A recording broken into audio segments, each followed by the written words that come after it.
Welcome back to the Papa Meat channel. How you doing? How you doing? Coming in and settling down because today we're going to be talking about the Stranger Things fan base. Not just Stranger Things, but I will say we might talk a little bit about the newest season because, poopy stinky. So spoilers, I guess. Spoilers ahead in case someone's like, dude, what the hell? I was going to watch that. Warning.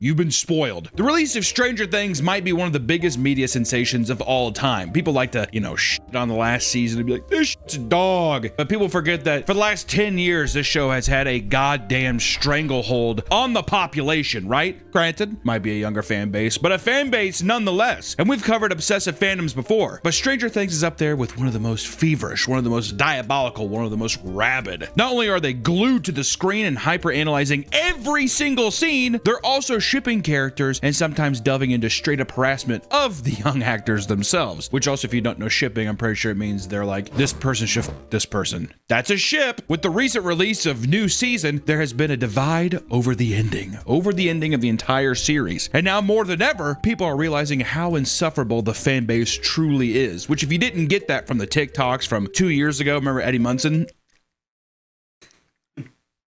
Or people doing the Stranger thing, they fucking blew up that one song. Well, we can't even sing it because it'll just get copyright struck, but still. I'm running up that hill. Stories of fans stalking cast members and using AI to live out Stranger Things dreams are spreading like wildfire. And this isn't the first time the fan base has been criticized for their behavior, and it certainly won't be the last. So, brace yourselves as we look into the Stranger Things fan base and all the cringe it has to offer. You think that this is going to hold up like, I don't know, the Back to the Future fan base? No. This is 50 years strong. Can you imagine 50 years from now someone with like an Eddie Munson shirt on? That's going to happen though. There'll be a Hellfire Club shirt here and there. Will people be regarded as like one of the, greatest movies or greatest shows? Probably not. Maybe the first season. First season's good. It's okay.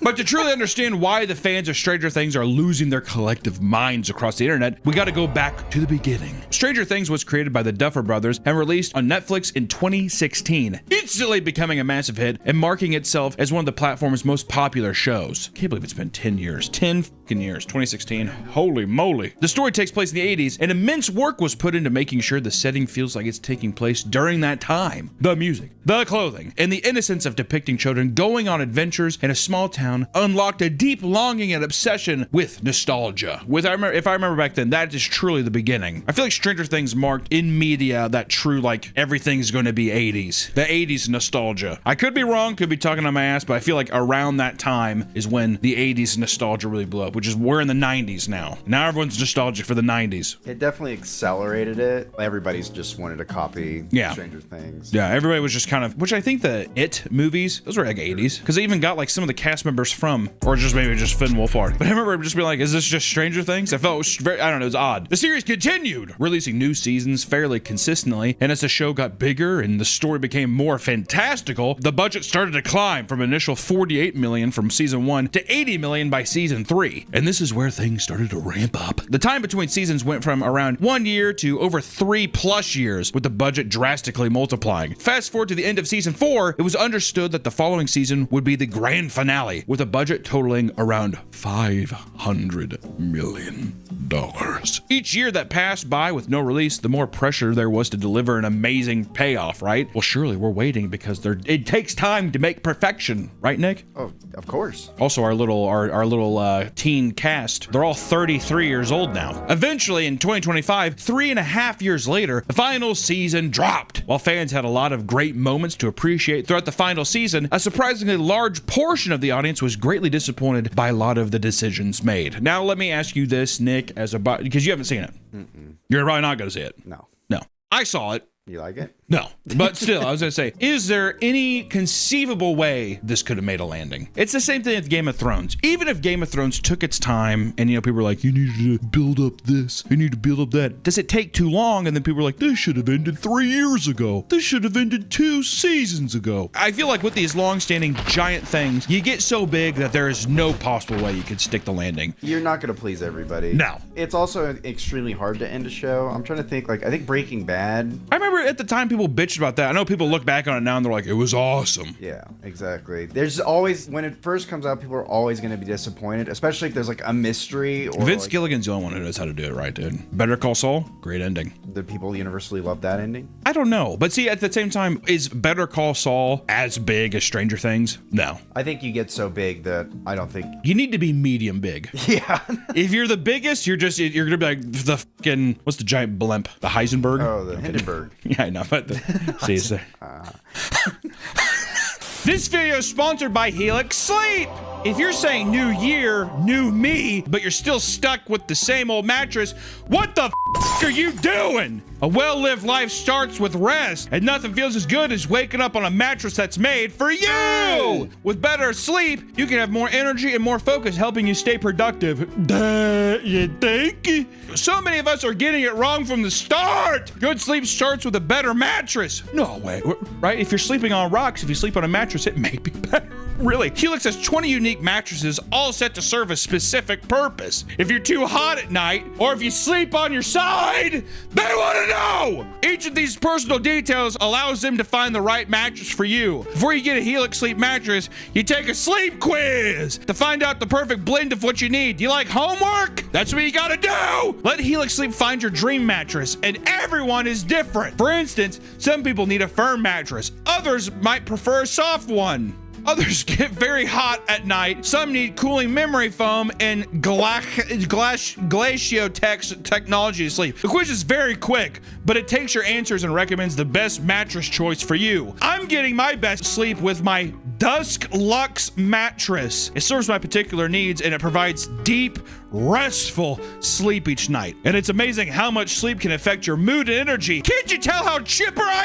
am? And I'm getting more work done, and all it took was a few minutes to find out what the f I was missing. If you're not in the market for a new mattress right now, but you wish you could improve your old one, Helix offers perfect solutions with your range of mattress toppers. They can extend the life of your old mattress and upgrade the comfort while not having to worry about replacing it. Or maybe you've got a Helix Sleep mattress already, but you want to improve your guest bed.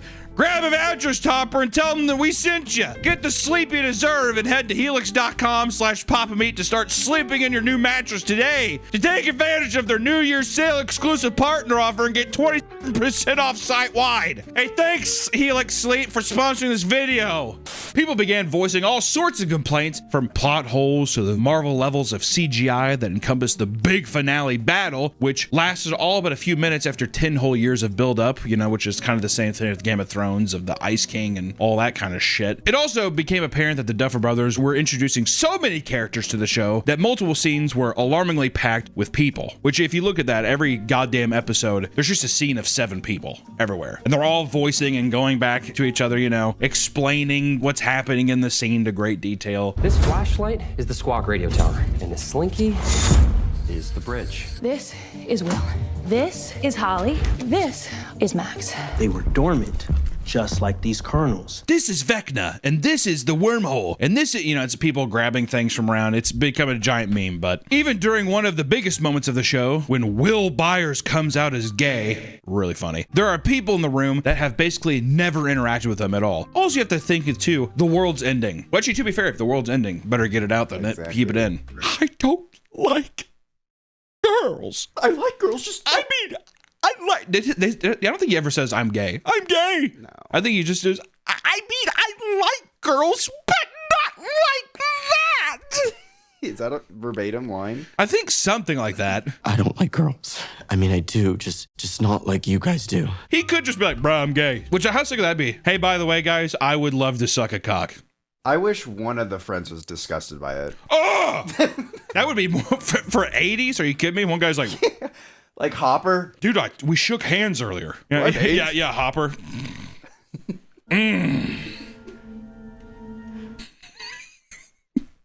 Also, Also, one of the other characters is gay, and I don't think anybody gives a shit. It really? Yeah. Oh, then yeah, it's a nothing burger. Yeah. They had like a girl. Well, you know what it is? I think people got up in arms with that too. The other character who's gay is a girl, but they're making a big deal about the guy being gay. It's one of those things. Patriarchy, man, ruins everything. Patriarchy. You know what they should have done? You know they should have had to be like, Vecna's making me gay. Or one of the characters says that. Well, what if Vecna's just making you gay? He's like, no, dude, I'm gay. That would have been a good plot. We need to sever the tie between Will and Vecna to turn him straight. Thanks, guys. It's just all anti-gay propaganda. Welcome to the 80s. Even an actor that plays one of the main kids in the show agreed publicly that more characters should have been dying in the show to make the stakes high as the story deserved. I mean, which is true. Like, you know, listen, if it's season 1 where they're all little fetuses running around, maybe you don't kill off all the kids. Kill a couple of them off. And people are gonna be like, Eddie! I'm like, that doesn't count. He's in 1 season. That doesn't fucking count. All the characters that are kinda in the show, they'll die. Like Billy. Remember when all the Midwest women were flicking their beans to Billy? Oh, splish splash, I was taking a bath. It was one of those. It's also become a meme to point out that most conflicts in the show were solved by Elle holding up her hands and screaming, including the finale of the series. Which, you know what? I'm not gonna.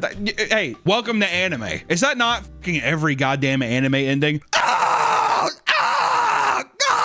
That's fair. All of them. People are gonna dog on it now because it's not a fucking little Japanese cartoon. Come on, dude. It's a little 19-year-old lady. It's a 32-year-old woman. Many fans started comparing it to the generation fumble that was the final season of Game of Thrones. As a whole, the Stranger Things this season was way worse. Really? Than Game of Thrones? Yeah. Listen, the last season of Game of Thrones, the problem is they rushed all of it. And people were like, well, her character wouldn't. I'm like, it all made sense to me. It's fine, whatever. But it's just a thing of them being like, and it's done. And we're done. This Stranger Things, I mean, it's just the writing is abysmal. It's just the characters. It's just a bunch of shit where you're just like, it just felt like everybody was phoning it in. Oh, remember, yeah, she was in Terminator. It's like, oh, remember that guest appearance? Oh, we have to do this. I guess we'll go here. Did they defeat Vecna an hour in? Like halfway? Well, the fucking last episode's like 6 hours long. It felt like it was a day. Remember it was done and it's just like 8 months later. Also, the ending of the deal, they beat all the stuff. They kill all these human beings, like the military stuff, right? And they just let them go. But there's no like explanation. Like they don't have to defeat the army or the army. Like you could have had a general just be like, they come back up and everyone puts their hands up, huh, and they just be like, oh, what's the point? It's done anyways. Like, yeah, you kill one of the main people. Whatever. You could even just do that. Whatever. If they throw their guns on the ground, I'm done with this shit. You could have done that. And so yeah, it's just Elle getting fucking blown up, and everyone's like, no. And she just, and they kind of like reenact some like, you know, like whenever they show the atom bomb dropping or like the nuke, that famous shot of the house, they do a bunch of that stuff and all the upside down blows up and Purple Rain plays. Do you see Elle disintegrate? No, because see, they couldn't do that because then you wouldn't have all these people. I'm sure we get into it. People were angry at the Duffer Brothers for not closing out the series in a satisfying way, and they decided to start answering questions from viewers about it. This only made things worse. Yeah, dude. Just be like, it is what it is. This is what we made. Also, can you go back and change anything? No. Why even humor it? They didn't seem to have a good answer to a lot of the questions people had, and the further criticisms from fans led them to backtrack from the previous statements. Matt Duffer eventually told an interviewer, and I quote, "I'm not in a good place. Like, why the hell did we do any of them yesterday is beyond me. I'm like fried. I was getting over the flu, so anyone mad at any answers we gave out yesterday, just cut me some slack." Excuses, dude. Fuck you, Matt. I don't give a fuck. I'm sick too. Stranger Things fans spent the past 10 years anticipating the ending of their favorite show, only to be disappointed. For a large group of people, this frustration grew into straight up delusion. The main villain, Vecna, has psychic abilities that allow him to manipulate people by giving them hallucinations. People started to hyperanalyze the last season to discover the supposed evidence to suggest that the last episode is filled with hallucinations not connected to reality. Are they still under Vecna's control? Vecna! This evidence includes minor details like objects being different colors instead of that just being a continuity error. No, it's Vecna. That's actually perfect though. Well, that was actually Vecna's doing. See, now what they could do is Snyder edit kind of thing. Like 2 years from now, be like, well, this is the final episode. Yeah, this is the final. This is the Vecna cut. The Vecna cut. This then led to the belief that a secret 9th episode of the show would soon be released on January 7th, showing what actually happened, causing the fan base to look desperate and in denial that their favorite show just simply had an unsatisfying conclusion. To show just how widespread this theory was, Netflix crashed on the 7th because of the insane traffic from people hoping that there would be a new finale. I mean, that would have been a really smart play if they did that, where it's just like, psych, we disappointed you, now here's the real ending, and it fucking killed. Oh my god. You know what they'd be to those that like that would give those fans the biggest ego. Yeah. Oh my god, we were right! What if they did release a final episode and all the kids died? The fanbase wouldn't be satisfied if Vecna No, won. there is no ending. There is no ending that would be satisfactory. There is none. It's not like people are like, it should end this way. It should be this. It should be this. It should be this. There's no possible fucking outcome. You gotta just write what you think is best. So to the Duffer Brothers, I at least give them credit there. At least they're just like, that's just what we fucking, there it is, right? Well, also, I know the whole thing was like, Stranger Things was supposed to be an anthology series, but because it was so popular, they just kept using the kids, because why would you not? You're printing money at that point, whatever. But it's just, they're gonna be like, so like, what is the Upside Down? It's a wormhole when there's a government. Yeah, it's like, I don't know. Like any fan base, people start to pick favorite characters and obsess over anything they do. For the Stranger Things fan base, it appears that many of them are weirdly invested in the actors portraying them. There is not a single piece of Stranger Things media that is not overanalyzed. There are even countless theories and rumors made by the more devoted fans. One fan made a video alleging that most of the main cast didn't like Millie Bobby Brown because of how they acted around her in interviews, playing the most mundane clips of cast members interacting with each other pretty casually. Look at that! That is They delusion, would, dude. yeah. Like when they said something, like someone would like turn. Did something. anyone else think, well, this is the fucking comments I hate too. We even get these kind of comments sometimes, you sick fucks. People be like, anyone else thinks it's kind of weird that Hunter says this to Nick? Or anyone else think that Nick is unhappy this shoot? Are Isaiah and Hunter fighting? Yeah, exactly. Anyone else think Hunter's getting annoyed at Isaiah this episode of Creepcast? We're reading a story called like the poo-poo diaper man or something like that. Anyone else think that he's getting a bit annoyed? Which I hate that kind of comment too, because it's just like, you're throwing it out there, but that's just like a fucking active grenade. Yeah, exactly. For someone to be like, I thought the same thing. Okay, it wasn't just me. Okay, thank God. Yeah, this. And then every other normal person never interacts. They'll never experience that. But then, yeah, anyone involved in the channel is just like, ah, with the explosion. Ah! The fanbase also loves shipping characters for their fan fiction's weird fantasies. The most popular ship is Byler, which is the potential romantic relationship between Mike and Will, which Will wanted it. See, that would have been a little love triangle. Mike's also confused. Is Vecna corrupting me? What if instead at the end, instead of Elle sacrificing herself and Mike's all tore up about it because he's just like, I love you. Will. What if he's sitting there? Well, it should have been Will. Motherfucker's been in and out of purgatory since season 1. He should be like, sorry guys, and just hop in, blow himself up. But instead of that, what if at the end Elle's just like, I think I'm gonna stay, and he's like, okay, that's cool, but I'm really in love with Will. I haven't been able to tell him. Oh, and he's like, are you serious? And they have a big gay makeout session. And that's what Elle does. Oh, slices her wrist. Oh, and then jumps into the upside down. Oh, and they're like, Elle, don't do it. Then he has to live with that guilt forever. There you go. But he's still making love to Will. Yeah, well, they're happily married. That doesn't matter. He's just like, do you think we messed up? And he's like, I don't know, baby. All I know is it's just me and you. There's 2 L's in Will. Double the L's. You're only 1 L. He's 2. And they still play Purple Rain over it. She's like trying to talk and they keep raising the music up. We'll figure something out. We'll fight back. We always do. But this ship, the fucking Byler relationship, is so popular that it has its own wiki page, which archives the most popular Byler fanfics on every platform, because that's necessary. Who's down there and they're just like, oh my God. You're like reading a wiki. Okay, so they f each other here. Okay, interesting. Good. We have scholarly evidence of this ship. Is it just horned up people? Is that all it is? Well, I think it's a mix of a lot of things. I do think a lot of people like it because it's like romantic. Some people, well, it's mostly women who ship, but like if it's a for anime. Sorry, fellas, I guess we don't count.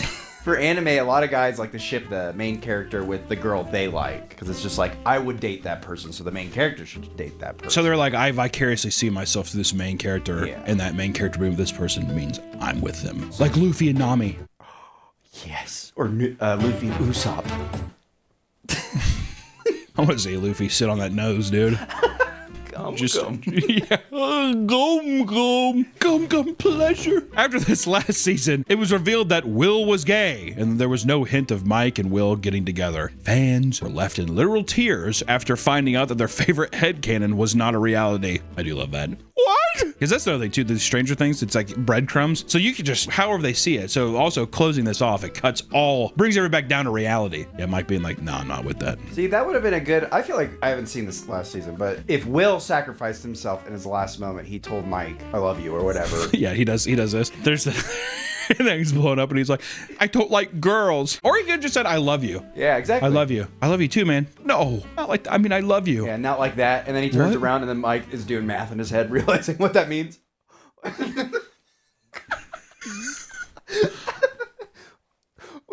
Yeah.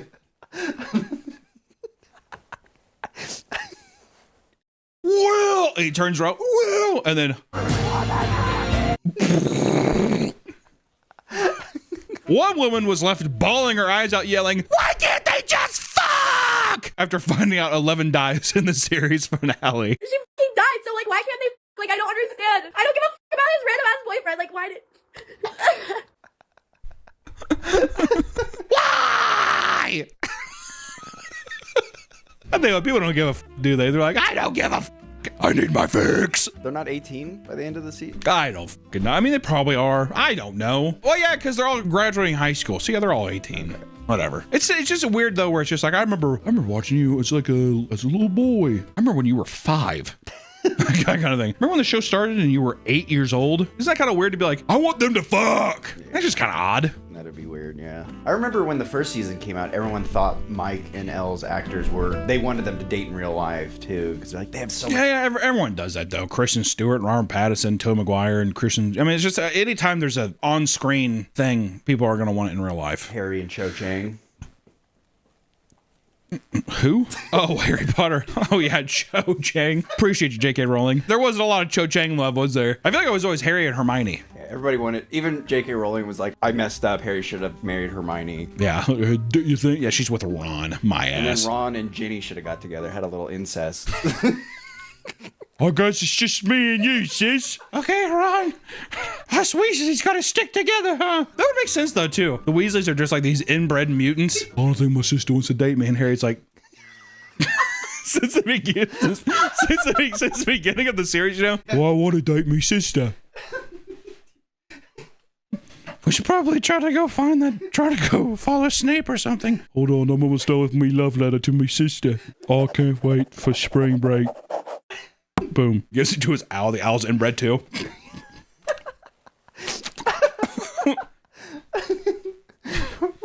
Yeah, Ron. All right, Ron. Can you clean up your side of the room, by the way? It's getting a bit dirty.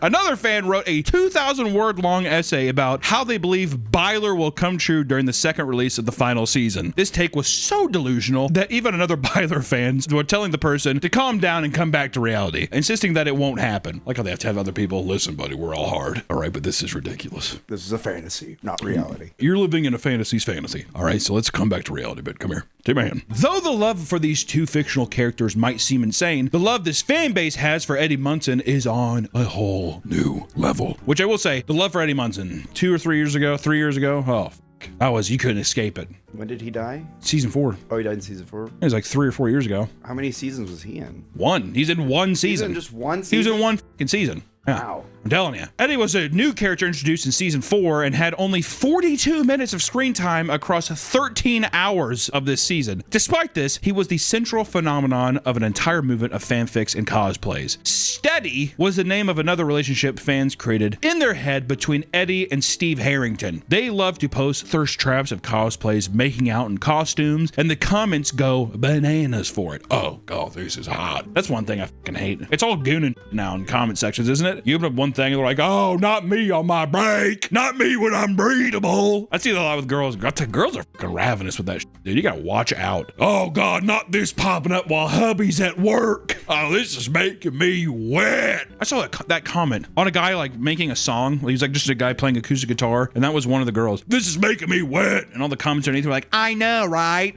You think that's people trying to be like, maybe he'll comment back? That or it's, I mean, at first I was like, well, that's just gotta be a satirical comment. And then I just see it It's too true. It makes sense if you're like an OnlyFans model trying to like. Well, yeah, if it's like that's the whole Twitter thing. If someone's just like, look at my book report, and someone's just like, discount on my OnlyFans. Oh, who said my OnlyFans is free? Hey guys, look at this volcano I made for science class. Free muff. Click here. She's sitting on the volcano. Light it. I don't want it to explode. Light it. I want it coming out of all my pores. They also claim that these two characters are Dustin's dad, since they are both friends with him in the show. Oh, look at that picture. Dustin has two dads. On the Steady Wiki, they even track how many times the ship was a fan favorite in a weekly fandom Tumblr page. People got a lot of time on their hands, don't they? Too much time. Even when I was young, I don't think I had this much time. Yeah, they all work from home. Oh. Damn you, COVID. The fans' love for Eddie doesn't stop there. After he died in the show, a fan wrote a sad song titled Eddie Song that made multiple references to the show and the one season he was a part of. The song would blow up and be used by tons of edits and satirical videos mocking the fan base, those bastards. Eddie, baby, I just saw Steve. But the fans loved it. To honor his legacy, a large group of fans dressed up as Eddie and went to the Chicago Comic and Entertainment Expo and flash mobbed the guest there by putting up a speaker and blasting a fan-edited song using scenes from the show.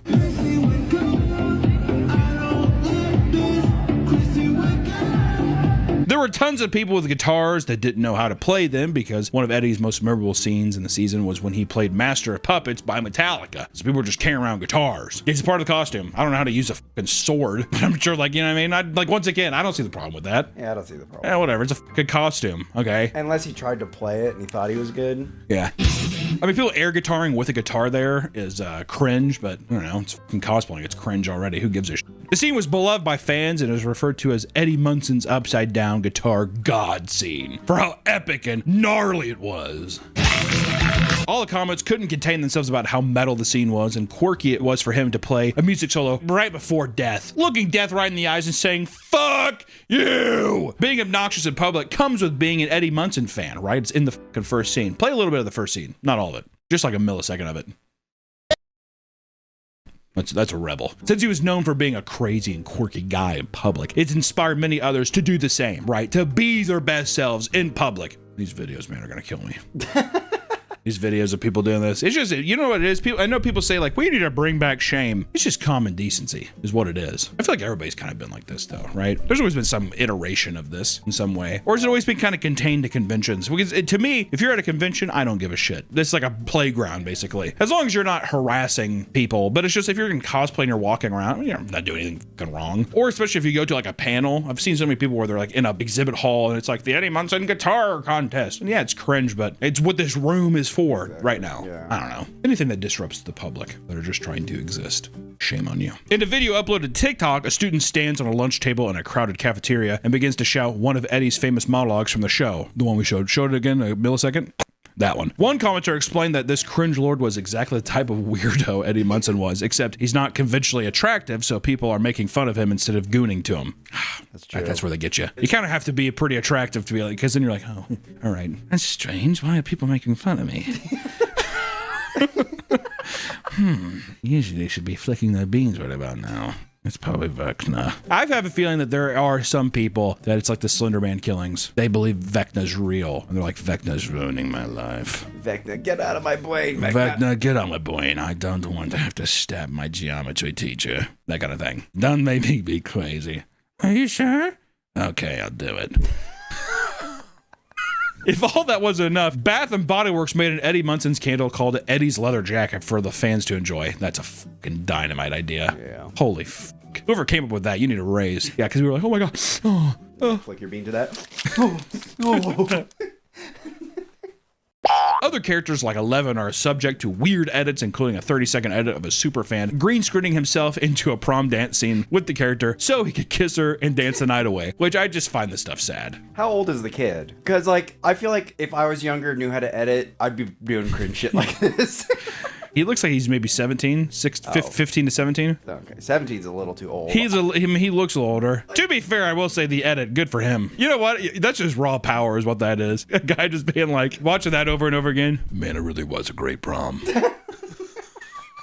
There's also a woman who uses AI to make it seem like her and Stephen Harrington are in a serious long-term relationship. She uses her social media page to post multiple provocative pictures of her fake relationships, and all the comments are eating it up and supporting her delusions, while people who stumble upon it randomly blame it on the mental illness. Which I will say, if it's a long-going thing, that's when I'm like, there's a separation that has to happen. Do you see the picture of her in the mirror? Yes. Yeah.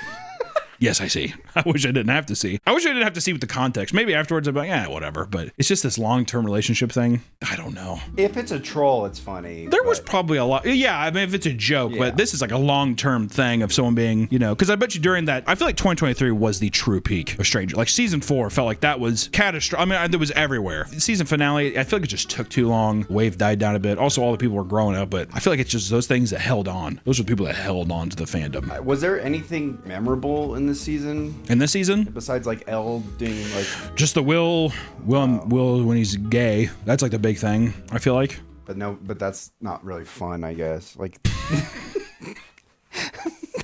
But I guess that doesn't really seem fun because it's just a guy coming out as gay, so. No, I don't know. I mean, the thing too is they're too old. They're all so old now. My God. They should have done a time jump and they're in college or they're dropouts. What they should have done a thing is at the end of season 4, they thought you do a thing where you do a big time jump. They're all scattered around and then they think that they've defeated the evil, but it's just like, he's back. I thought he was gone, but he's back. A little It. Yeah, they're all 30. Yeah, and then you take from It, because you motherfucker stole from us a little bit. Now we're going to take back from you. Why not? If none of that fits your fancy, you could be like one of the many fans who have made detailed shrines to characters inside of their bedrooms. Some are dedicated to entire seasons, while others are devoted to specific characters. These shrines are not little sections of their room either. They take up entire walls and are covered in pictures and Funko Pops, which that's how you know it's bad. Okay, can you guys start giving me a Funko? Okay. One fan even uses her shrine to try and force the universe to make the actor Finn Wolfhard her boyfriend. Her shrine consists of 8 Funko Pops and a collage of pictures. Others are immortalizing their love of Stranger Things by getting horrible tattoos, which I will say the Dustin tattoo is. What does it say? Fested? I don't know. I don't know what it fucking says. Tested. No, that's an F. Fested. It's one thing to obsess over the characters in a show, but many of the actors and actresses have had weird and even creepy experiences with fans. Which I will say, I've seen interviews. I saw an interview with Finn Wolfhard where he said like he was doing a meet and greet or something, and a girl like didn't want an autograph. She just like saw a half-empty water bottle he was drinking. She was like, "Could I have the water bottle?" That's a story from him specifically, all right? One time I had a girl that came up with her family. She was looking at my water that was half drunk, and she was like, "Can I have the water?" That's one instance. I can't even imagine. Did he give it to her? No. Even in the deal, he's like, no. And I went, "No. No, you can't. No, you can't have my water." No, you can't have it. I thought it was kind of sick. Finn Wolfhard, who plays Mike on the show, admits to being stalked by a fan when he was 13 years old. It wasn't just young starstruck fans following him around. It was entire groups of adults that would tail him all the way home. At one point, they approached him at his doorstep and asked for a selfie until he snapped back at them shouting, "No! You can't have a selfie! How about you don't follow children?" Mike must be mad at Elle right now. He's taking it out on me, okay? Any kind of paparazzi stuff, fan stalking, any of that shit of following people home, it's despicable. It's fucking disgusting, man. Gatton Matarazzo, who plays Dustin Henderson, explained that he still thinks about all the creepy encounters he had with a 40-year-old fan that admitted she had a huge crush on him. Can you imagine being 13 years old and have to deal with that? A 40-year-old, "I love you." How f***ed up would that be? "Here's my number. Yeah, call this number tonight if you feel lucky." He was only 13 years old at the time, and the mother even acknowledged that she was aware of the age difference. Not only was Gatton with his mom when this happened, the woman saying this to him was with her child, who was audibly pissed at the humiliating interaction. In another instance, a fan went to shake his hand before pulling it up to his face and licking it like it was a casual thing. You deserve to get punched. I'll say that right. I've never had anything like that before. I've had some weird shit before, but if someone tried to look at me, I would there would be a physical altercation. And I'm not a big like, "Ooh, I'll fucking fight," but it would be too much. That's too much. There's that drunk guy tried to kiss you. There's the drunk guy that tried to kiss me. He got pushed away. Did not like that. That was brutal. That was very brutal. I hated when someone's in an intoxicated state like that too, because if you like also try to do something to them, I'm always nervous that they're gonna get fucking pissed and try like attacking you or doing that shit too. So it's just how the f do you handle that situation? And then let alone I'm a grown adult. Imagine being a toddler. Imagine being 13 years old and having to deal with that. That's fun. There comes a point where fandom goes from a passionate enjoyer to being fully consumed by their favorite media. Some young Stranger Things fans aren't just seeing it as a comfort show. They're binging it nonstop and thinking about it at all hours of the day. Not that the series is over, people are starting to feel post-series sadness and are not sure what to do with themselves. Many are mourning the show ending by holding candlelight vigils at filming locations. Hundreds of people showed up to the location in Georgia where they placed signs saying, "We love you, Hawkins," or "We love you, 11." They also placed down Eggo waffles and notes exclaiming their love for the cast. One 17-year-old woman online confesses to a Stranger Things Reddit page that she is often crying just thinking about the show because of how much she desires to live in the town of Hawkins, mostly fueled by her love of nostalgia. She claims that the events of the Stranger Things are so interesting and enticing to her that she no longer finds meaning in her own life. You know, there's been times where I've seen a show end, and there is that I do believe that post-series depression is real, because you're just like, you're sad that it's over. You know, you're like, oh, I really enjoyed that. Even if you're a fan, like the Eggo thing, I don't think it's a big, I mean, like, you're playing into the thing, whatever, but this idea, that more deep-seated thing where I have no meaning to my life, that's where you gotta watch people, man. It's a wake-up call if you feel that way. You need to change. We just need to, I mean, you gotta experience more shit. You gotta like live your own life instead of latching on to the delusions of a thing that you're consuming. It's not just Stranger Things, it's all kinds of people do that shit. Even with other shows, video games, anime, all that shit. People latch on to where they put their entire worth into this thing that they consume. It happens a lot with anime. A lot of 100%. Post-anime depression. I wish Well, I yeah, was MC. I'll tell you what, dude, if I was a fucking One Piece lover, I wouldn't have to worry. Like, this shit's never gonna end. Yeah, I'm gonna die before it ends. Yeah, exactly. If anything, too, by the time that ended, you'd be like, oh, it'd probably be a great relief. Oh, fuck.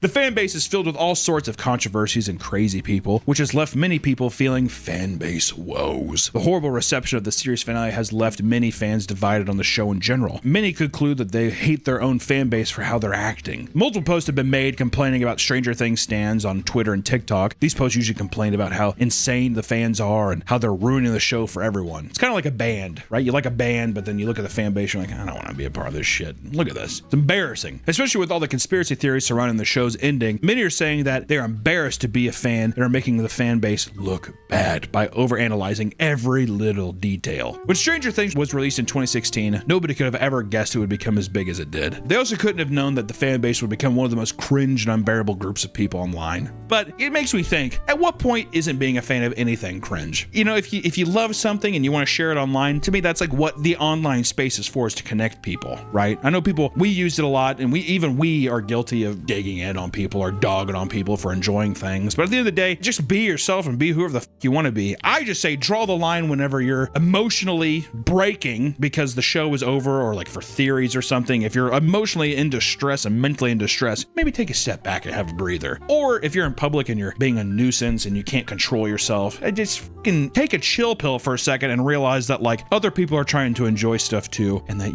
you and your fandom aren't the center of the universe, right? But at the same time, enjoy yourself. Be fans of stuff. Who gives a fuck? All the people too who are posting like, this is fucking cringe and stupid, you're telling me they don't have anything either? Just projection, my friends. But at the same time, you know, all fan bases are cringe, so it's fun to talk about them. Sorry, Stranger Things last season sucked. Really, it hasn't been good for a while. Sorry. I can say that. I mean, in my opinion. Can I say that? In my opinion? It's been good since the first season. The first season's fun. You know what it is, though, if I can break it down, is that the first season, it was so stripped back. It fixated more on the horror. It was fun. These little kids, and there's also a thing about like a fun, dramatic angle of a mom trying to find her son and all this stuff. It's still equally kind of quirky and cringy, but they're so young that it fits. You know, it's like innocent in that weird way. But as the show progressed on, I just could not care. I just couldn't care. That's just my opinion. Doesn't mean it's the worst thing imaginable. It just wasn't my cup of tea, right? It's also too, I think it just gets, the stakes get too bloated. Well, yeah, it's like an anime too, where it's just like, it's when you bust this huge nut way too early, and then it's like, where could you possibly go from there? It's like Marvel. Yeah. Marvel now, it's like Thanos did the fucking snap, half of the universe is dead. Where could you possibly go? Like what now could ever compare to that? Multiverse destruction. All the multiverses are collapsing. That's right. That's right. Write that down. That's it. Bye.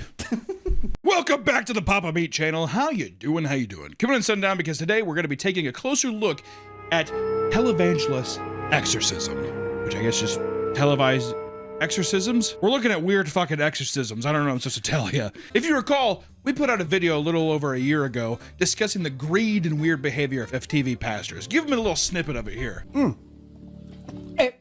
Oh, good. Oh my God. Ever since then, I've become fascinated about them. Recently, I've come across a video of pastors performing exorcisms on people in the middle of sermons at the church. It's insane. You're always in the spot. And to think that people still, it's so sad seeing the people in the crowd and stuff and giving money to these people. Have you seen the video recently of the woman that went viral where it's like the guy, she's like, all I have is 800. And he's like, well, Oh yeah. I told you we needed 1,200. Y'all not listening to what I'm saying. If you have 1,000 plus 1,000, Okay. Well, I'm gonna work on the other 800. well, that ain't what I asked you to do. It's absolute, it's disgusting. It makes me sick to my stomach. I heard that the people in the church got mad at that pastor for Good. saying that, 'cause They that's should. ridiculous. Yeah. It is. There's also the guy who's just like, they asked, why do I need a Rolls Royce, whatever? And a guy's like, can I drive it? He's like, the Lord wouldn't want that. None of this would be possible without y'all and God. We celebrating tonight? I am, just not with y'all. But digging a little deeper, you'll find that these exorcisms aren't just a one-time thing. Thousands of people have received exorcisms, which tend to result in absolutely insane displays of demonic activity. You think these people who are fighting for their lives. Either there's an epidemic of demonic possession that has been sweeping the nation for decades, or something fishy might be going on here. So, grab a Bible and a crucifix as we head to Sunday Mass and figure out what's the deal with public exorcisms. And you'll bow to the name of Jesus. Bow to the name of Jesus.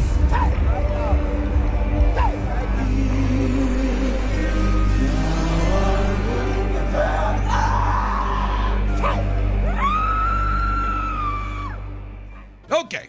In churches all across the United States, TV priests are healing illnesses and performing exorcisms right in the middle of these packed events. On these packed, televised events, people are actually performing real exorcisms in some kind of act to prove that they are a holy warrior or that they have some kind of magical ability to cure people of these ailments, demons and ailments and that such. AKA trying to get you to donate more. While this is going on, the crowd is usually in awe with their hands in the air, screaming and praising the Lord, adding to the overall chaos. It's a sensory nightmare. But are they really saving people from the clutches of demons, or is it all a work for the camera? Well, for those outside of mega churches, it's hard for them to believe that these exorcisms are real. More often than not, it's referred to as Christian LARPing. It's absurd the lengths participants will go in order to, you know, make this demonic exorcism seem like it's a real thing. They will be, I mean, people there in hysterics. I wouldn't be surprised if they had a fucking light that said clap. Like an actual television audience. Well, I was actually thinking, do you think it is a form of like people know it's not real, but they just like the ceremony of it? I don't know if people I don't think that they think it's fake, but I think that they desperately want to believe. It's the same thing as like when you see a stand-up show on YouTube and you're like, that wasn't funny. If you went and saw that same person at the show, you would probably be laughing your ass off because it's the infection of the room, right? So it's just the environment. If someone else is like, oh my God, praise the Lord, you're probably so riled up that you're like, oh my, yes. And it's feeding off that. I'm telling you, it's probably way different in person where people are probably crying and being like, oh, that was a miracle. So that kind of shit. I feel like I'd fear that I would get sucked into the mob mentality. I think you would. I think it's impossible not to. Because also, it's like, can you imagine the energy? And like afterwards, it's like this probably beaming positive energy in there. And then you're around people that desperately want to believe in that thing. To where you yourself might be like, that was awesome. I'm not going to sit here and say that I would be above it or whatever. And you know, I know I'd be that way because I don't fuck with that. I mean, I think that, listen, I'm a sheep. I'm going to get bought into whatever, you know, you give me. These practices also stray far from typical exorcisms. For example, in the Catholic Church, ordinary priests don't perform exorcisms. They must be officially appointed as exorcists and undergo years of training, which if you've watched any found footage horror film, you already know this. Right? You have to go there. That's actually a big part of one of my favorite found footage films, The Final Prayer, or it was also called Borderlands. But essentially it's about priests that have to go and prove that this is an actual act of God, or like this is an actual demon possession. You go, and same even with the Warrens. They go and they'll tell you if it's actually a real thing or not. I think that's more of the Catholicism style of officiating and being like, is this real or not? Yeah. Right? It's not something that just anyone can do. And usually they don't happen during a regular Sunday Mass. It is standard protocol for exorcists to perform their rituals in private, not only to protect the identity of the person afflicted, because who wants to be known as the fucking guy who was possessed, right? But to not make it a public spectacle. Because I'm sure also if you believe in that shit too, do you think a demon's probably jacking off inside the body being like, look at all these people. They're so pissed, whatever. Well, wouldn't you be afraid that the demon would like pop into another body? Yeah. Where do they go? Or Back to hell. Oh, they just probably banish them back to hell. Okay. This video is sponsored by Hungry Root. It's the new year, and Hungry Root makes it incredibly easy to get going on your resolution of fresh, healthy eating. Let Hungry Root be your personal shopper to avoid spending too much time and money on groceries. Hungry Root is your place for high-quality food, taking the guesswork out of it, and the bad stuff too. Oh, that's because they screen out over 200 different additives, including high fructose corn syrup, artificial sweeteners, and preservatives. PU! And they only source the best, grabbing high quality meats and seafood. And if you have any dietary restrictions, Hungry Root has got you covered, because Hungry Root tailors items to your needs. In time, Hungry Root will fill your cart with personalized items that you're sure to love. I love how convenient and easy Hungry Root is. It gives me access to healthy meals I can put together in minutes, and good for you snacks for when I'm stuck at my desk. Oh, I'm chained. Thank God I got my yummies. Finding healthy alternatives is a breeze. From smoothies to salads and everything in between, Hungry Root has got you covered. You're going to love Hungry Root as much as I do. And for a limited time, get 40% off your first box, plus get a free item in every box for life. Click the link or go to hungryroot.com and use code PAPAMEAT. That's 40% off your first box and get a free item of your choice for life at hungryroot.com with code PAPAMEAT. Thank you, Hungry Root, for keeping my belly full and so yummy and healthy. Back to the video! Televangelists, however, are often all about spectacle. That's all they're about. Look at me. Look at how good and gracious I am. I am so powerful. I'm God. Televangelists legitimately, I believe, think that they are God.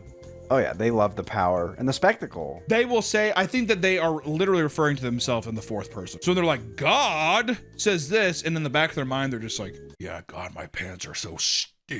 Most of the time, the identity of the performing exorcist is also kept secret. And since the local archbishop must approve each exorcism, there's no way that they would authorize TV pastors to do the fucking exorcism, dude. As we discussed previously, it's all about the money for TV pastors, and their exorcisms are no exception. It's just another way to bring in that sweet, sweet cabbage, that green, baby. Plus, these exorcisms get more butts in seats, which means more donations and more publicity. It just also makes you look like you're at the real church. This is the real deal. We kill demons at this church. I guess you can go to the other one. Does he do exorcisms?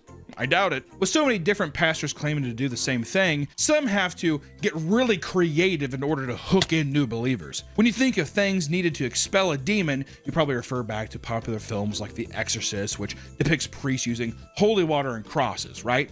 Well, multiple televangelists have found new tools and methods to remove your demons. During a sermon, a woman came forward looking to be saved. Her hands were in the air, expecting the priest to bless her. Instead of being blessed or reading the Holy Scripture, the priest threw a weighted blanket at her head, which flung her to the ground and knocked her unconscious. Dude, fucking cast a net on that bitch. He did a Scooby-Doo trap out. Oh yeah. How good is that, dude? Your pastor Scooby-Doo's you? Now let's see who this demon really is. And they grab their fucking scalp and just scalp her. Pastor Peter Popoff, you know him already if you saw our last video. Show the clip. Did you use the miracle? I used the miracle spring water twice, and you sent me this miracle spring water, and I followed the instructions. 2 days later, I got a check for $2,500. The following week, I got a check for $30,000. 2 checks, double portion blessing. Douchebag. He has odd healing powers that he uses on his audience. One method he uses includes telling his audience to break free of the devil by having them throw their medications onto the stage. Ah, yes. Okay, so Tylenol. There we go. Oxycontin. Who else has that demon of Oxycontin? There it is. Okay, Hydros. All right, Hydros. Oh, perfect. These are great stuff here. All right. Who else? Just give them to me. Could you imagine throwing your heart medication or like your lupus? People probably fucking do. Their lupus. Yeah, no shit. But people probably do though, dude. It's insane. Hundreds of people do it during any given mass. They're not just throwing away their Tylenol. Some have even given up diabetes medication they needed to stay alive. However, what Peter is most known for is his healing touch. Oh. After an audience member tells Peter about his ailments, he has them stand up and places both his hands on the sides of their heads. Then he violently shakes their heads and tells the audience that Jesus has healed them. And then people clap and they're like, oh my God. And they throw the diabetes, the insulin and all that stuff up too. And there you go. Bob Larson is another televangelist priest at the Spiritual Freedom Church in Phoenix, Arizona, known for exorcising demons. Thousands of people come to him every year to rid their demons, all for the measly price of $385 per session. And you can't get it in one session. game. It's a game operation. You gotta piece by piece these demons out of there. Bob claims that he does an average of about 30 exorcisms a week. God damn, holy shit. When questioned by the New York Times about the steep price of his exorcisms, he told them, listen, it's cheaper than a psychiatrist. Is it? That's Well, even if it is, that's a good thing. I'm gonna hear my pastor say, listen, it's cheaper than them going and babbling to a psychiatrist. I shake their fucking head. We're on with it. Psychiatrists are evil. They're putting the woke mind virus in your head. Yeah. Yeah, what he said. So, how does he do it? Well, Bob is a bit more traditional with his gear, using both a Bible and a crucifix to remove demons. However, a key part of his practice involves having the person restrained with their eyes closed while he strikes their abdomen with a Bible to release the evil spirits. Probably hits them until they throw up. Yeah, demons! I bet you that's actually so fucking true. He hits them in the stomach until they throw up, and he's just like, there you go, see, it's out. And he's just like, why'd you tell me to eat so much before I came? He's like, I know. If you can't make it to church, but are intrigued by this, you are in luck, my friend, because Bob regularly performs exorcisms over Skype for a more affordable $295 per session. You just save about 40 bucks. If Bob Larson is too booked up to help you, there's still hope, so don't panic. You can be visited by his daughter Bryn and her 2 friends. They're just there. They're good buddies. Bob trained them as exorcists, and together they call themselves the Teenage Exorcists. She's not even an adult? Or what if she's 42 now? Like when we started with this whole weird thing, changing the LLC name, we just kept it. God, can you imagine having a teenager come over and just beat you to death with the Bible? First off, does that not just read like pedophiles are gonna call to have girls go over to the house and beat them? Down in Arlington, Texas, Pastor Ed Kitronelli is hosting people from all around the World Healing Church. Ed himself has claimed to master the spirit world and has tons of footage of him healing people, with some supposedly regaining their ability to walk. Like he's like, I've mastered the spirit world. His great-granddaughter showed him Avatar: The Last Airbender. He's like, what the hell is that?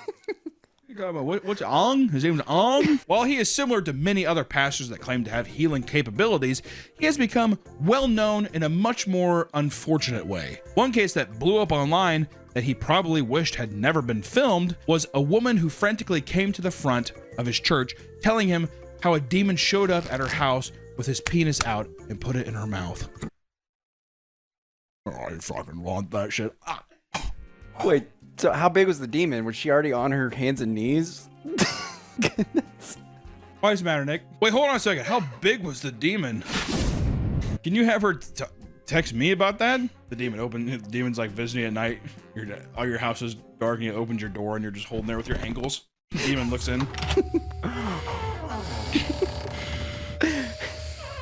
She claimed that the demon slept with her a week later, resulting in crotch being incredibly itchy all the time. Some hell syphilis? Some hell gonorrhea? That's gotta be crazy. Oh yeah, getting fucked by a demon? Notice how not once did she say, it was bad. I was gonna say, it was good. I think she's just more upset. She's just like, I thought he'd come back, but I think the itchiness, I need you to clean me up so you can come back and dust out these pipes. Come on, Ed, clean me out.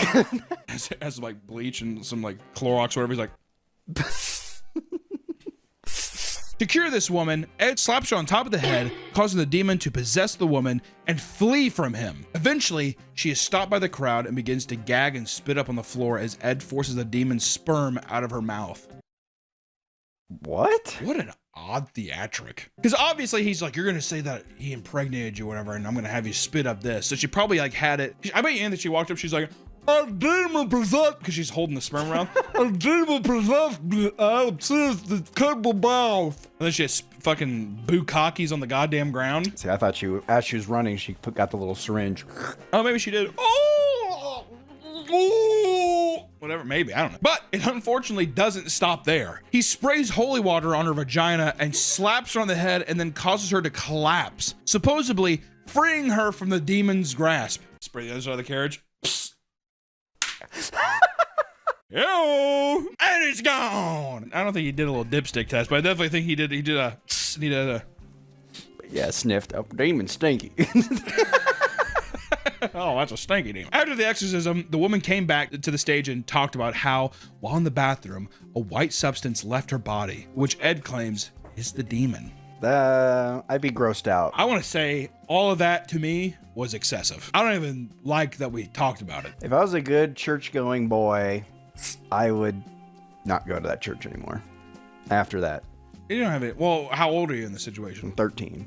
You still gotta go. Your parents are going. I'm going to a new church. Daddy, mommy, take me to a new church. One time I got my parents to buy a 2-story house because the 1-story house. This story is actually fucking insane. Tell the story. So we were moving and my parents bought a 1-story house, and when I went to go check it out, I told them that it was too small and I was claustrophobic. And then 2 houses down the street, another house got reduced in price and it was very similar. So I told them, Mommy, instead of getting this house, can we get the big 2-story house? What was the price difference? It was like $50,000. It's just $50,000, Daddy. I would feel much more safe and free in that house, Daddy. Please, $50,000. Then they rented it out and they had to foreclose it. It was during the financial crisis, the housing collapse. I think I legitimately hate you. I can't. I search like I can't tell. I feel like I might actually hate you. It's boiling up. It's boiling to a point. A key part of these televangelical exorcisms is the theatrics. You gotta be a show pony if you're gonna be a televangelist exorcism guy, right? The more chaotic it is, the higher chance the impressionable audience will believe in the pastor's magical powers. At the Supernatural Church, Pastor Daniel Adams cures the sick and fights against demons. Can I also just say I hate how he spells supernatural?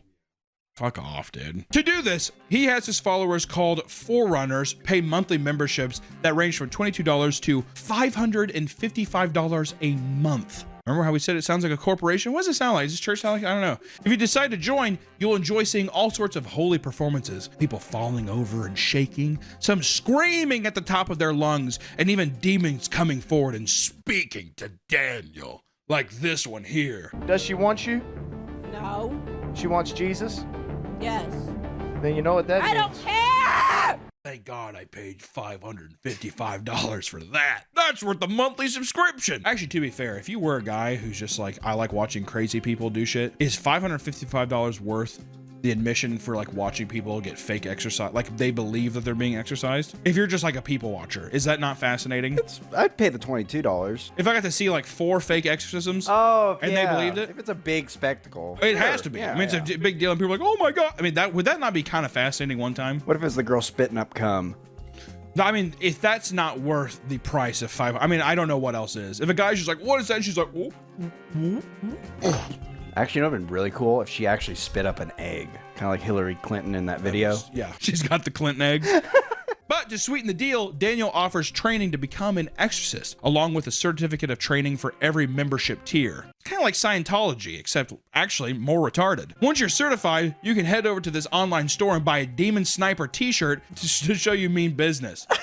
Wow. I feel like I have some kind of clairvoyant. I feel like I keep calling this shit. So how much more could you make it seem like this is such a stupid thing when it's like, so when you're done, you get a Demon Sniper shirt. You got to get the COD fan base. You got to get the young, impressionable COD fan base in there. That's the only way to perform exorcisms, for sure. Most of these pastors get away with exaggerating their exorcisms. However, some go too far, causing people to see through their lies. Catherine Crick is a failed actress turned pastor who is now worth over $10 million. She's doing all right for herself. The self-proclaimed apostle offers a wide range of services, such as deliverance ministry training for a measly $10,000. It's easy, it's chump change. I'm Catherine. I'm a dickhead. Or if she has to travel somewhere, she'll probably charge you a whopping $20,000 to go to you. I'll just take the plane ticket. I think I'm good, actually. No, it's really worth it. I'm all right. Catherine has outright denied these claims. However, she has openly claimed to charge anywhere from $3,000 to $11,000 per session. And with the things too, when people say per session, it's never one. Yeah. They lock you into a couple for sure. Not including travel and boarding, which you have to pay for as well. Should we try to get her? Oh my God. Yeah. You try to have her come out? Yeah. People are suspicious of this and believe her $10 million net worth is the result of overcharging gullible customers. Yeah. Especially she probably gets it. She did the Joseph Smith thing. You go into these places, you get all the rich people bought in. That's probably what she's doing. She's probably sitting there and she's just like, I don't care about the fucking poor people. Give me the rich yucks. They can afford it. They can afford it. Well, not only can they afford it, they're like, she's like, I'm gonna bleed them dry. You know, their money is my money, my money. However, being called a scam artist is not the worst thing Catherine dealt with. Multiple articles have called her a false prophet and a heretic after catching her faking the healing capabilities used to build her media empire. If you search Catherine online, you'll find tons of clips similar to all the other pastors we have covered. People are screaming on the floor, etc., and just like the other pastors, she cures these people and the crowd erupts. It's the same old bullshit. But her special power involves waving her hand over people's heads and declaring spirits gone, as well as removing generational curses. But not everybody was so convinced, leading to her being publicly exposed. She has used the same actress, easily identified by her specific tattoo. Catherine, you dumb bitch. Crisis actor 101. Also, too, it's just like, dude, could you not just like pay off a random person in each town? There's only so many people, so many good actors out there. Well, yeah, so many good actors, and because she's a failed actress, she's probably just like, they didn't understand my mastery. She's like, you get it. You're my actual pupil. Yeah, my disciple. Yeah, they'll never sell it. I'll have to do it myself. Like, Catherine, we can't clone you.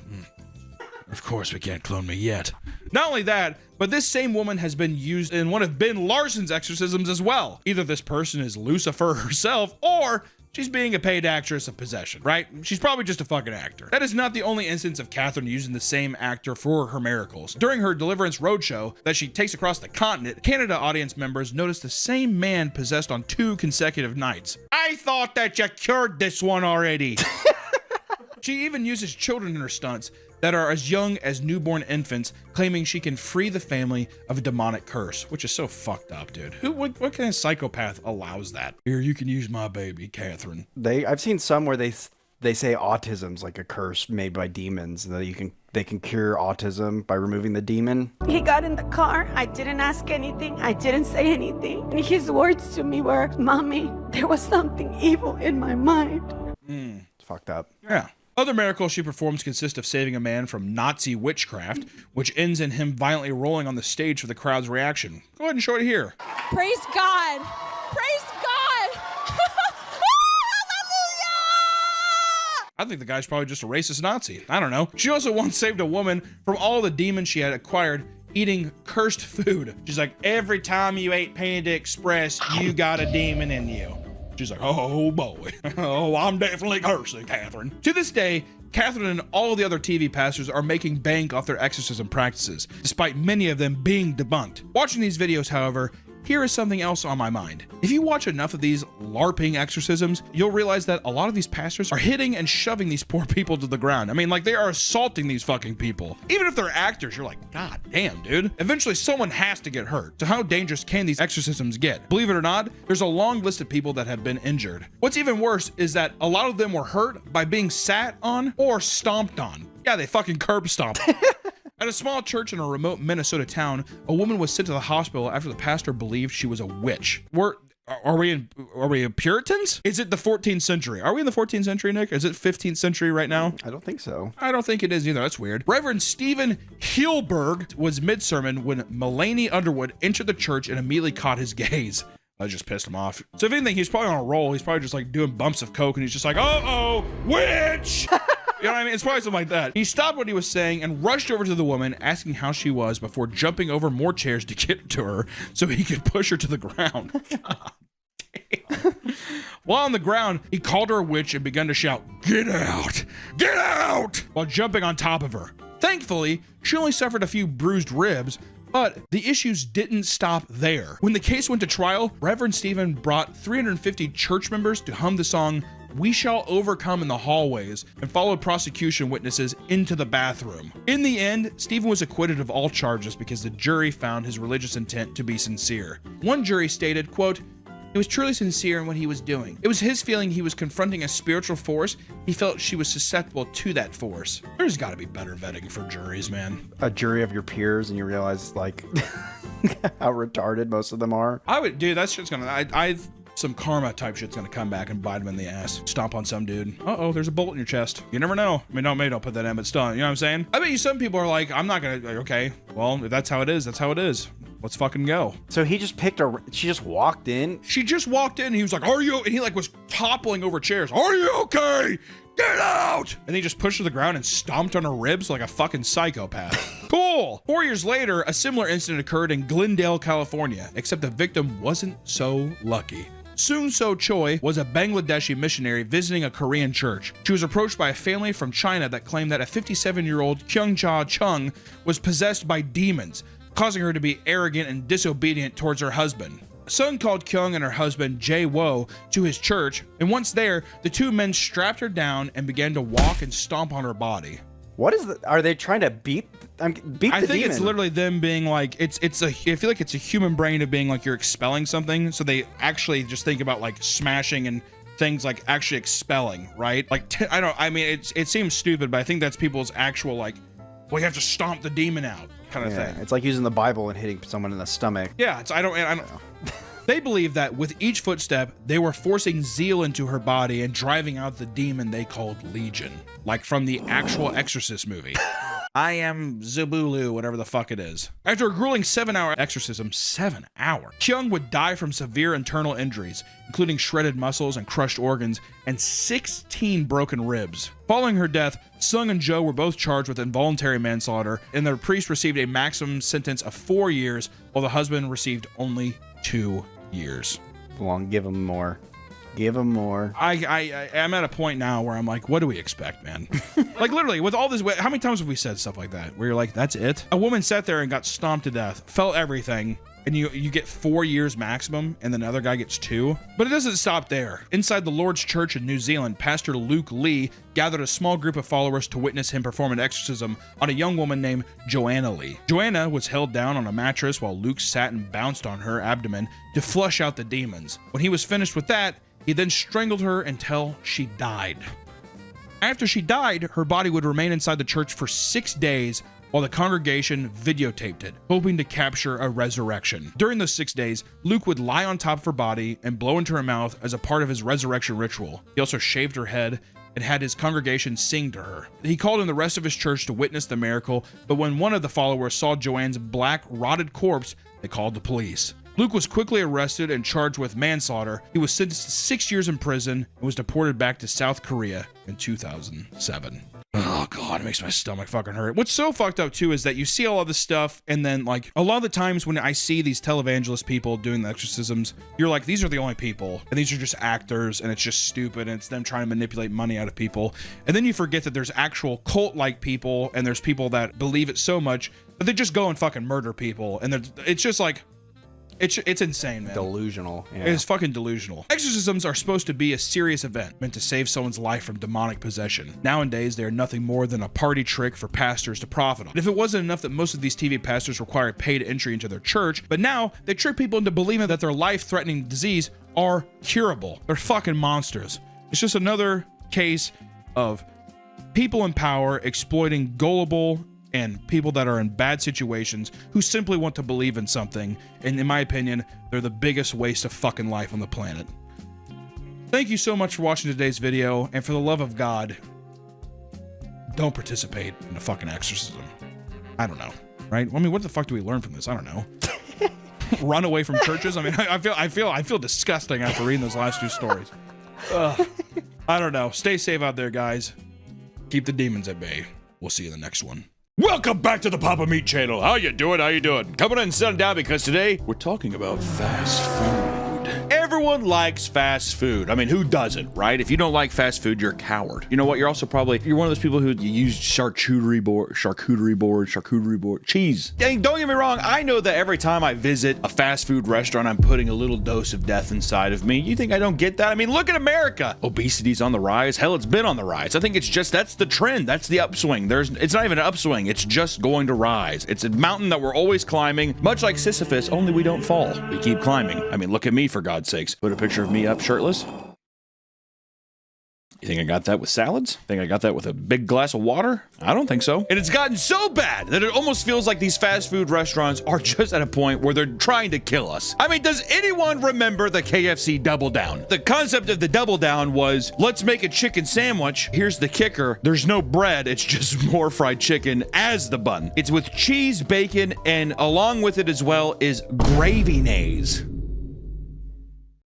And I gotta say, it was So good. I loved it so much. Just want to put that out there. It was great, but at the same time, your chest hurts and your arm feels numb. Or we could talk about the Hardee's Monster Thick Burger, which touted itself as the 1,400 calorie burger with 2 quarter-pound beef patties with bacon, cheese, mayo, and buttered bread. It contained 107 grams of fat, which is more than most people should have an entire day. But you get it in a sandwich and maybe you order 4 of them because they're so tasty and it makes me sleep. And I have nightmares. You ever eat so much? You probably don't. You're a little skinny. Okay? All my big boys out there, all my big boys and big gals out there know. You look at that one dude. Remember back in the days, this was an infamous video. The guy took down like a whole bag of 40-count pizza rolls as fast as he could. That's one of those nights where those are feast nightmares is what I call them. Those things are, you're rolling around, barely breathing, you're choking on your tongue and stuff. That's when the Hat Man comes and gets you. And I think that these fast food chains aren't just using food to try to kill us. No.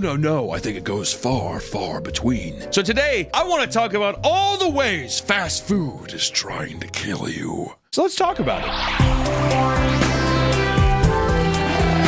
First, we're going to start off with a recent one. This one is spicy. The Panera Bread Charged Lemonade. Does anyone recall this? This is pretty recent. We have to talk about it because this is one of the main reasons we even wanted to make this video. Because in 2022, Panera Bread came out with a series of charged lemonades, which were a fruity drink that contained between 155 to 390 milligrams of caffeine. Why? What pitch room was that in?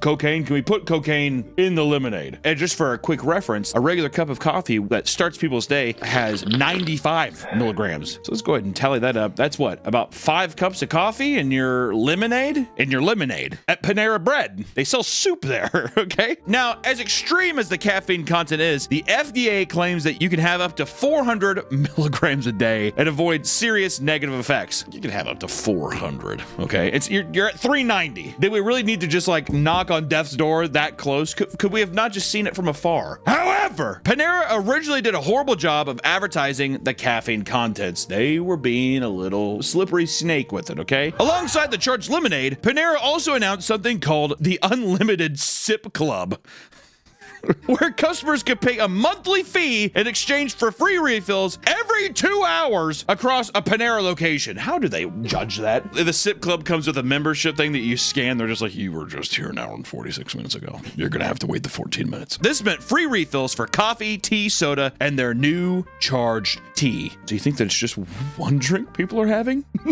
No. Not when you're paying the Sip Club. I'm gonna get as many fucking charged lemonades as I can. Charged tea and charged lemonades. So not only were they poorly advertising a dangerously caffeinated drink, but people were encouraged through the program to get refills often, to an extent of putting a 2-hour cap on it. It's been 3. I have to go. It's been 3 hours. I have to go back and get my refill. Also, if you brought a McDonald's cup into McDonald's, could you just fucking, well, who would know? Unless I saw you. Yeah. Methinks he's not a part of the Sip Club. Unfortunately, this led to the deaths of 2 people from 2022 to 2023. In 2022, 21-year-old Sarah Katz purchased a cup of charged lemonade only to go into cardiac arrest hours later during a friend's birthday party. Can you imagine showing up to the event with a fucking Panera cup and that's the cause of death? That's insane. She was an Ivy League student with a congenital heart condition called long QT syndrome, which raises the risk of heart problems due to irregular heart rhythms. Her friend and roommate Victoria Conroy reported that Sarah was very aware of what she put in her body to avoid health complications, especially with caffeine. When it dealt with caffeine, she was like, I have to research it. She stated that, quote, if Sarah had known how much caffeine this was, she never would have touched it with a 10-foot pole. Little Grinch shout out there. Oh, yeah. Her family is currently pursuing a wrongful death lawsuit based on the drink's dangerous contents and lack of warnings, which, to be fair, justifiable. You can't get, if you have a charged lemonade with 390 milligrams of caffeine in it, and it's just like, welcome to summer. There's nothing to allure that it's like, this is a pick-me-up drink. Do you think that they were just trying to get people buzzed? Get them like, oh, when I drink that, it's crazy. I feel like, wouldn't people just associate that with a sugar high, though? Well, there's that famous video of the girl shaking. She's like, I didn't know there was this much caffeine. I've had 3 of them. Yeah.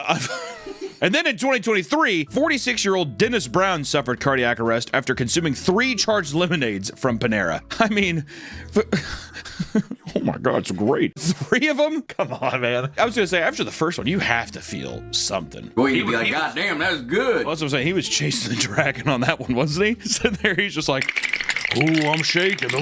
I'm shaking now. Brown, who was born with a chromosomal deficiency disorder and an intellectual disability, often frequented his local Panera after work. Can we even...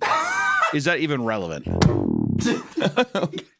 Okay. Hey, time out, man. He always made sure to avoid energy drinks due to his high blood pressure, but had ingested the charged lemonade only days before dying from cardiac arrest. Another wrongful death lawsuit was filed, and now Panera has completely stopped the sale of charged lemonades. No shit, dude.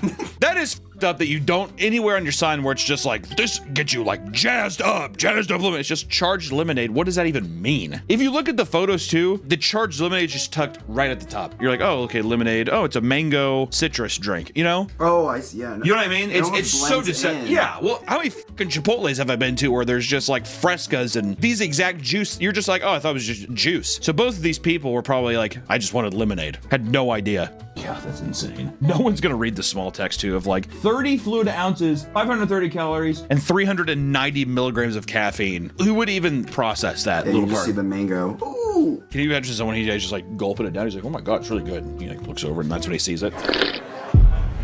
Or we could talk about Long John's The Big Catch Meal. In 2013, the Center for Science and the Public Interest declared that Long John Silver's The Big Catch was the worst restaurant meal in America to consume. Yeah, it's that Long John's just like, it's a big catch. Which the meal contained this: a fried haddock, a full fish, a full fried haddock, okay, hush puppies, and onion rings. That makes it doesn't sound like a lot, but it's a lot. Show some pictures of it. All right. What's funny is they claim this is a 7.5 ounce fish, and people are like, it was actually 3.5 ounces of fish, and then 4 pounds of batter and oil. Yeah, batter, oil, everything. And this meal was 1,320 calories, 33 grams of trans fat, which is 2 weeks worth of trans fat, and 3,700 milligrams of sodium. Now, see, this is the one where this is the meal where you're sweating. You're like, oh.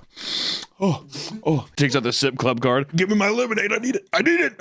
You know, and yeah, we're talking about caffeine and people getting fucking heart attacks. But what about other kinds of biological warfare, such as the Jack in the Box E. coli outbreak? In 1993, Jack in the Box suffered a massive E. coli outbreak that affected hundreds of customers and led to 4 deaths and a 9-year-old entering a fucking coma.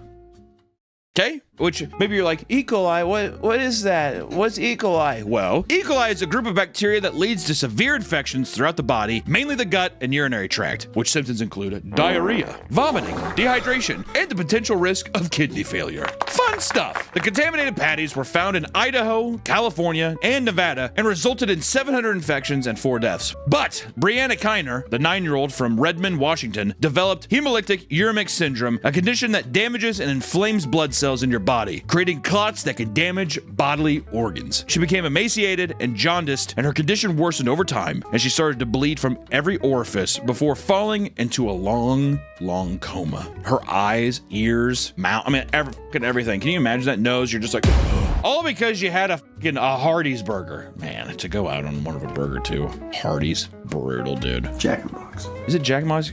That's even worse. And to have it all go out on a Jack in the Box burger. They're not even known for burgers. Everyone's just like, they like their tacos.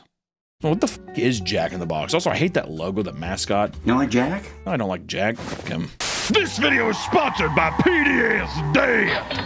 The new year is a new time to make a fresh start. Make 2025 the year you get out of debt. Whether that's credit card debt, personal loans, collections, or medical bills, let PDS Debt find a personalized solution for you. If you're currently struggling with debt, making payments every month, but balances don't seem to be going down, PDS Debt may be here to help. Everyone with $10,000 or more in eligible debt qualifies. And the best part is, there's no minimum credit score required. Save more while paying off your debt in just a fraction of the time. Make this the year you take control of your debt. Get a free debt analysis right now at pdsdebt.com/papameat. It only takes 30 seconds. That's pdsdebt.com/papameat. pdsdebt.com/papameat. Thank you, PDS Debt, for sponsoring this video, and back to the... But Brianna received medical treatment and had her organs hooked up to machines until she eventually woke up. While she was able to recover, she now lives with asthma, brain damage, diabetes, and kidney problems. Brianna's lawyer was able to obtain a $15.6 million settlement, as well as several millions for other victims of the outbreak, which resulted in a $160 million loss for Jack in the Box. And I'll say this. You might say, well, E. coli, Hunter, that's an accident. Papa meat, that's an accident. It happens. You know what? How do we know old Jack didn't fucking want to spice things up? I have a weird theory sometimes. I feel like these restaurants do shit like this, so then their names are in the press.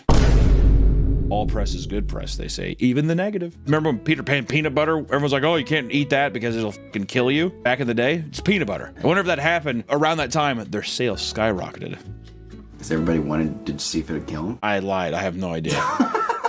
I just think that these corporations are evil, and I feel like for some reason they're just like, fuck it. E. coli in the Nevada burgers. Put it in there. The people of Nevada. And fast food restaurants are no strangers to lawsuits, guys, all right? Some of which become famous cases in the industry, such as Liebeck versus McDonald's. Because in 1992, 79-year-old Stella Liebeck suffered 3-degree burns from a cup of McDonald's coffee. See, I know that you know exactly what I'm talking about. This is a big one. And I don't want anybody to be fucking trying to roll this old woman with shaky hands. And she spilled the coffee on herself. She did! But maybe the coffee was too goddamn hot. Because while attempting to add cream and sugar with the drink held between her legs, it spilled all over, resulting in severe burns on 16% of her body. That's a tiny woman. Well, yeah, also they're just like, if I take the radius, well, Stella, that's 16% of your body. Burn up your pussy, your belly button, and your upper thighs. I want to say, too, I always forget that she was adding it in between her legs. What the fuck are you doing, dude? Especially old woman thighs. You know she's not doing it. What the fuck's the pussy exercise? Oh, I was gonna say jelking. It's not jelking. Whatever. You know she's not doing that, dude. She's loosey-goosey down there. Weak pelvis. Kegels. Kegels. She's not doing Kegels. So for her to like, I can keep balance of it. Ah! It was instant disaster. Not only did the boiling coffee also land on her genitals, did I tell you burn it, pussy? But the layer of skin on the affected areas burned off entirely. She was hospitalized and required skin grafts, which she refused to pay herself. Okay, now see, this is where you're kind of like, you're holding it between your legs. Okay, whatever. She aimed to have McDonald's front the medical costs, but was insulted with a measly $800 on the $20,000 she requested to settle her lawsuit. That is a spit in the face, to be fair. McDonald's is just like, we'll give you $800. She's like, what? Can you not just fucking fork me over 20, dude? McDonald's coffee was proven to be up to 190 degrees, which was several degrees higher than the typical fast food coffee. Through this, she was able to win her case and was awarded $160,000 on top of losing McDonald's $2.7 million in punitive damages. And that's also why every cup on Earth has caution hot on it now. Because if they would have had that, then they would have been like, we fucking told you it was hot. Also, like a couple degrees hotter. I mean, I hate to say it, you fucking kind of side with McDonald's on that one. Yeah. It would be different if she grabbed it. Here's your hot coffee, old woman. Ah, thank you. And then she grabs it, and then she's like, ah! And then it spills because it's so hot when she grabs. It's so hot. I couldn't. She was like, I need it now. She puts it in her legs, and then for some reason she fucking like spazzes out and it spills all over herself. How do we know she didn't do it on purpose? Burn off her pussy lips, everything else, upper thighs and belly button and stuff. And she's just like, I'm not showboating anybody. I'm already dead. Yeah, this is the moneymaker, not that. I'm already dead. I'm out the door. Grandma, will you go burn yourself at McDonald's to pay for my college? Yes. That's just it. Fuck McDonald's. We can talk about Burger King, man. Slips and sues. Because in 2023, a 48-year-old Florida man won a slip and fall case that became the biggest in all of Florida history. Richard Telecki slipped on a wet foreign substance in a Burger King bathroom in 2019. It was a foreign substance. We don't want to talk about it. What's the substance? Just tell me. Suffering severe back injuries from the fall, he required surgery, but during this process suffered a perforated colon. And once again, that's just unhappy the fucking airbag deployed. He found himself under serious emotional and financial struggles, no longer being fit to work in his condition. And a lawsuit was filed to Burger King as he felt it was unjust for him to front the $130,000 in medical bills. I mean, I would be too if I'm just like, there was a foreign substance. I don't know what the fuck that was. It was invisible on the floor. I mean, there's a dead alien covered in fucking ectoplasm on the floor. I didn't know what I was doing. Eventually, he was offered $200,000 to settle, but denied this, believing that Burger King deserved a bigger loss for their clear negligence. And Burger King was ultimately found 100% at fault for the incident. Attaboy, Richard. And in order to compensate Telecki for past, present, and future harm, he walked away with $7.81 million. Here's the fucking thing. You know what? Put a disclaimer up as don't do this, what I'm actually saying. I'm joking 100%. Unironically, go into a bathroom, slip and fall, and sue the fuck out of the company. Everyone go to an Olive Garden and just fucking start tripping. There's wine on the floor. That's what you need to do. Operation Olive Garden. Everyone go into an Olive Garden, trip us somewhere, and say you fell on some red wine, and then cut me in on 20% of the profit. It's fair. 20%? It's not bad, dude. Is it illegal? Is this illegal what I'm doing? Not if it's a joke in Minecraft. Yeah, I mean, so I'm just joking. Don't actually go there and like slip and fall and scream in pain, like really sell it. Have them call an ambulance, because if they call, then they're at fault because, you know, you didn't call. They did because they're that, you know, afraid for you. But don't do it.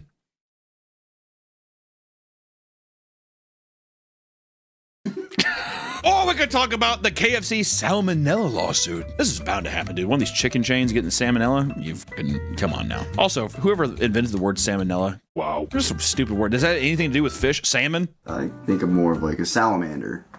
Does it have anything to do with the salamander? They made it so much wrong. I thought it was a salamander. Is that not what they're cooking? Is that not what the Colonel's cooking? In 2005, multiple people were hospitalized after ingesting a Twister chicken wrap from KFC. What the f is a Twister chicken wrap? Put a picture of it here.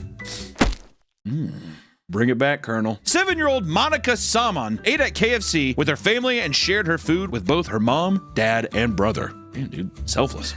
You wouldn't see my Porky Pig ass doing that. People were like, can I try yours? No, it's a fucking Twister, dude. Come on now. Order your own. They're $3, Mom. Go get yourself another one. They were all sent to the hospital soon after with salmonella poisoning. While her family eventually recovered, Monica suffered serious long-term effects. She spent 6 months in a coma and is now quadriplegic due to the brain damage inflicted to her. Oh my God. Which has removed her ability to speak. That actually made my stomach turn. Imagine having that happen to you because you uttered the words, I would like a Twister chicken wrap. You know what I mean? And I'm just saying that is insane. KFC refused to compensate the family. Why? Why do these companies do? It's so frustrating. What? Us? You think you got it? We're not at fault here. That's weird. KFC refused to compensate the family, claiming that there was no record of the family purchasing this item from any of their locations. They didn't have a receipt.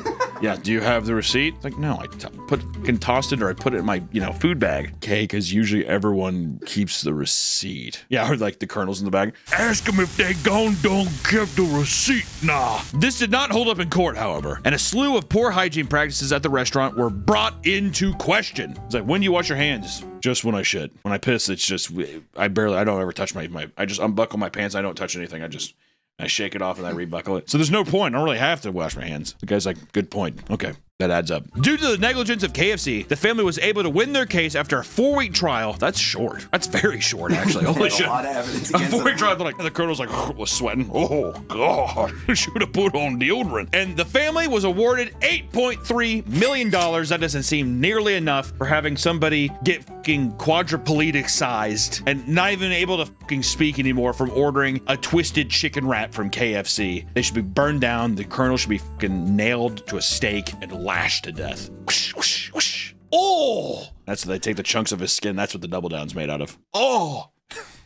Okay. Over the years, you've probably heard stories of people finding strange objects from their fast food purchases, right? So I want to talk about some of the more egregious things that people have found because, you might see some stuff of like, you get French fries at the bottom of the bag. Oh, an onion ring. Oh, we're going to talk about some of the darker sides of those finds, okay? Like finding chicken heads. In the year 2000, Catherine Ortega from Newport purchased a box of chicken wings from McDonald's only to find the head of a chicken inside. Beak, eyes, and all. It was a fried chicken head. Do you think the worker saw it and was like, looks good to me? I don't know. I mean, what's wrong with it? What is it? I see that all the time. She's the only person that's complained. God, I think I kind of would have. I would have taken a bite. I think I definitely would have just fucking chomped at the neck a little bit. Done one of those, like a little donkey tooth thing. Peeling off the skin and shit. Like the bread, I'm not eating the meat, it's just the breading's good. She noticed this and she was plating the food for her children to eat. She denied McDonald's offer for a replacement meal, stating, quote, I will probably cook at home from now on. I don't blame you. She never sued, likely because her lawyers insisted that a chicken head may not be considered a foreign object if it is served alongside with other chicken parts. I mean, dude, come on. It's a fucking chicken head. Also, that photo is haunting. The little chicken head like this. Peeks his eye open. In 2013, Laura Clark's 3-year-old child, Aubrey, swallowed glass hidden in her Subway sandwich in Peterborough, Ontario. Holy hell! I think she went in there a couple times. She was getting macked up on by one of the guys. All right, Laura, this cold cut can be on the house if you can take you out tonight. I'll pay full price. He's like, no problem. And then when he comes back in, he like takes like 2 wine glasses. He's like, fucking, she like breaks it and spreads it in there. She was eating the turkey sandwich when she experienced a sharp pain. The glass had sliced up her mouth, tongue, and cheeks. The child began bleeding out the mouth the next day, but eventually recovered. However, this was not an isolated incident. What do you mean? How? In 2017, a Subway in Brownsville, Texas, served Sergio Tomás a sandwich that contained a large shard of glass. These cannot be random, isolated incidents. This has to be planned, like a Zodiac kind of killer. Yeah. You know what I mean? The cold cut killer. That's what it needs to be. That's a good name.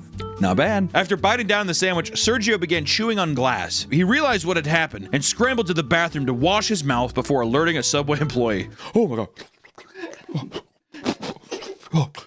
No, tell him. If it was me, if I bit into a big thing of glass, I mean, it would be a theatrical show. I mean, it would be, I mean, it would be like, I'd have 911 called. You know what I do? I go up to the counter and just spit a huge wad of blood and glass at them. Yeah, exactly. That's what I do too. I did one long drone.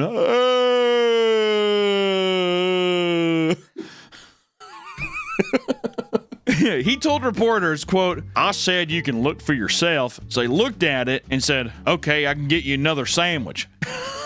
He made one for me and didn't offer me a refund or an apology. Now that does sound like a fast food worker. So you just want another one? Oh, I can make you another one. Guys, well, goddamn, I'd like a sorry. That's all I want. I'd just like an apology. Please. Upon an employee's investigation, the foreign object was supposedly glass belonging to a fluorescent bulb that was accidentally shattered before falling into a pile of meat. A manager insisted it came from a factory the meat was produced from. God, both of those horrible answers. No, it was packaged in the place that we get the meat from. Like, what? Do you have quality control? They're like, no, sir. No. Also, what does that mean? Like, as in, like, the ceiling, the light bulb from the ceiling fell. So then here's my next question. Where was the meat at? Was it on the ground, like in containers on the ground? And they're just like, eh. When I first heard that, I think, like, you know, the deli stand, there's like light up there. I'm wondering if that broke. Oh, you think it's one of those lights? Yeah. And then it fell. They just like sweep it over their hands and they're just like, all right, so you said a meatball? Okay. We're not done with Subway yet because we have to talk about a knife in a Subway sandwich. All right, now what are they going to say? Well, the knife fell into the meats. In 2008, a New York man named John Agnesini filed a lawsuit against Subway after he discovered an entire serrated 7-inch knife baked into the cold cut trio sandwich. Baked! How do you take that from here? And you're like, weird looking. Okay, it's like cyberpunk. The 26-year-old man was well into his meal, taking several bites before noticing that a sharp object was poking out of it. Okay, well now I'm kind of like, John, what the f are you talking about? It's like a giant, like I think it's like a, what the f is that, like Persian sword? A scimitar. It's like a giant scimitar sticking. He's like, Prince Ali. He stated, quote, that's the last thing you think about a sandwich you eat all the time. What, you don't even put that in. What the f kind of quote even is that? What does that mean? Were they drunk when they messaged, when they talking to him? So you found the knife. That's the last thing you think about a sandwich you eat all the time. What the f are you talking about, John? There was no apology made from the restaurant. I love that. I like how they're just like, we have nothing to tell you. You found a knife, dude. You got more than what you asked for. What are we supposed to say? You know what I think with those? If they say... Well, if they say sorry, admits wrongdoing or whatever. There was no apology made from the restaurant, pushing John to file a lawsuit on the basis of negligence impacting public health and safety. While he sought after $1 million, he only received a take it or leave it offer of $20,000. And I'm gonna guess right now that he immediately took that. Yes, sir. Okay, fine. I will say that knife is fucking horrifying. This looks like a prison shank. God, what a gross looking sandwich too. Doesn't even look at it. I don't know. What the fuck is that, like tuna? I don't know. I don't like it. Or we could talk about a woman who bit into a dead rat in her sandwich. In 2016, 46-year-old Ellen Manfelti Ellen was dining at a Chick-fil-A. Ooh, we got Chick-fil-A coming right now too. That's kind of when she suddenly bit into a dead rat that snuck its way inside her chicken sandwich. How did it die so quick? It snuck its way. Also, how long she was like, I'm gonna eat these in 4 months. Shuts the trunk. Whenever he's like lying there. After tasting something funny during her meal. She inspected the sandwich, assuming part of her bread had been burnt. Upon dissecting the meal, it turned out the rodent was baked inside of the bottom bun, whiskers and all. She threw the sandwich on the table, telling reporters, quote, "I basically lost my mind. I screamed!" After getting a lackluster response to her complaints, she filed a lawsuit, seeking $50,000 for physical and psychological damages, as she apparently started seeing a therapist to cope with the new ground anxiety and inability to eat in the coming weeks. Yeah, right, dude. But she was a big old girl, too. I can't eat. The therapist is like, so this was a positive for you. Don't put that in. She reported that she was dealing with intense nightmares since the incident as well. Oh my God, is that the rat? Yeah. Oh my God! Look at that little son of a bitch. The verdict is not public, meaning it was likely settled out of court. They can definitely counter if you can check those religious fucks. He's just like, God's great with you. No, leave us alone. So that makes sense. So the rat didn't crawl into her meal. That motherfucker was baked into the bread. He's probably pawing around on some dough. Why not, dude? A little ratatouille action. It's all cute when Disney does it. Or a fried chicken lung found in the KFC meal. Now we're going back to KFC. Back. Are we going back to McDonald's soon? I hope. In 2016, 30-year-old Mark Nichols was sold a 3-piece meal from KFC. And after biting into a chicken breast, he was surprised to find a lung. He told the Daily Mail Australia, "It was disgusting. It was absolutely vile." He quickly spat out the rest of the organ and confronted a KFC employee. He was not offered a refund and told to contact customer service instead. According to a spokesperson, it could either be a lung or a kidney that was accidentally left on during preparation. Once again, we don't know if he did any suing, but the picture of that is fucking disgusting. You know how many people in the world that eat at fast food would just be like, Like they wouldn't even know, they wouldn't care. I got this guy had the gall to be like, what the f? Ah! I think so many people in my family, like my mom, that fucking billy goat of a woman would just be like, I mean, not even think twice about it. I love the running theme of just like, no refund. Yeah, well, yeah, exactly. No. I think they're just like, call customer service, man. What are you gonna do? Hey, I found a kidney. They're like, what? Or, this is one of my favorites, is the finger found in custard. In 2005, Clarence Stowers was eating dessert from Cole's frozen custard when he suddenly realized he was sucking and licking on an amputated index finger. Like he's just like, What?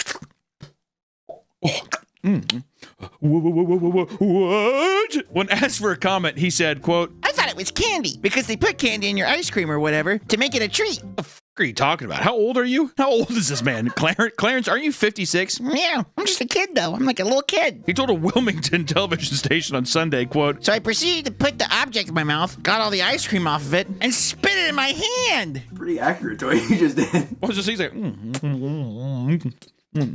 like rolling around you.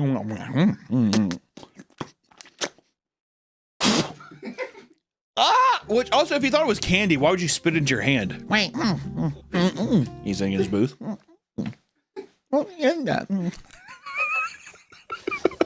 My fucking finger's all wet. He began screaming at the top of his lungs after realizing what had happened. Later, he declined any calls asking further comments as he began hiring a lawyer. He kept the finger in his possession to be used as evidence. What a creepy fucking weirdo. He was later discovered that the finger belonged to Brandon Pfizer, an employee who had a serious accident on the job. Holy shit. He had dropped an entire bucket of custard and lunged over to catch it, but his finger got caught in a custard mixing machine.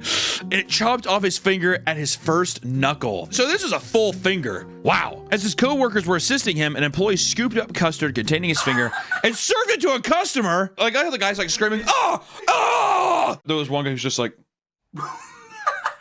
like not even giving a that guy. He's always screaming on the job. There is only a few hours before a severed finger is no longer viable to be reattached to the hand. So the employees pleaded with Stowers to return the finger so that he may reattach it. And he refused, instead claiming he would be contacting an attorney and the TV stations. This is definitely a fucking character, isn't it? Do you think he knew, like, when he handed it? Ooh, a finger. Yeah, I think he's probably like, jackpot. Stowers held onto the finger for so long that the poor employee was unable to have it reattached. Public perception favored Pfizer because of this, seeing Stowers as desperate for a quick buck, even at his own expense. The lawsuit he filed was for over $10,000 due to the negligence and unfair business practices. There's no public knowledge of what the verdict actually was, but I hope that he didn't get it. The guy refused to give his finger back for $10,000. You know what I want to do? Yeah, for 10 grand, I'm not going to give you your fucking finger. You know what? If you're out there, man who got his finger cut off, I want to buy you a nice mahogany finger. Reach out to me. I'm not even joking. Email me, mecannon@gmail.com. Amazon.com, and I will get you a fucking dope finger. We need to have some kind of proof, though. You need to show me this, and like I guess like you and the custard place you worked at. I don't know. But that's not the only finger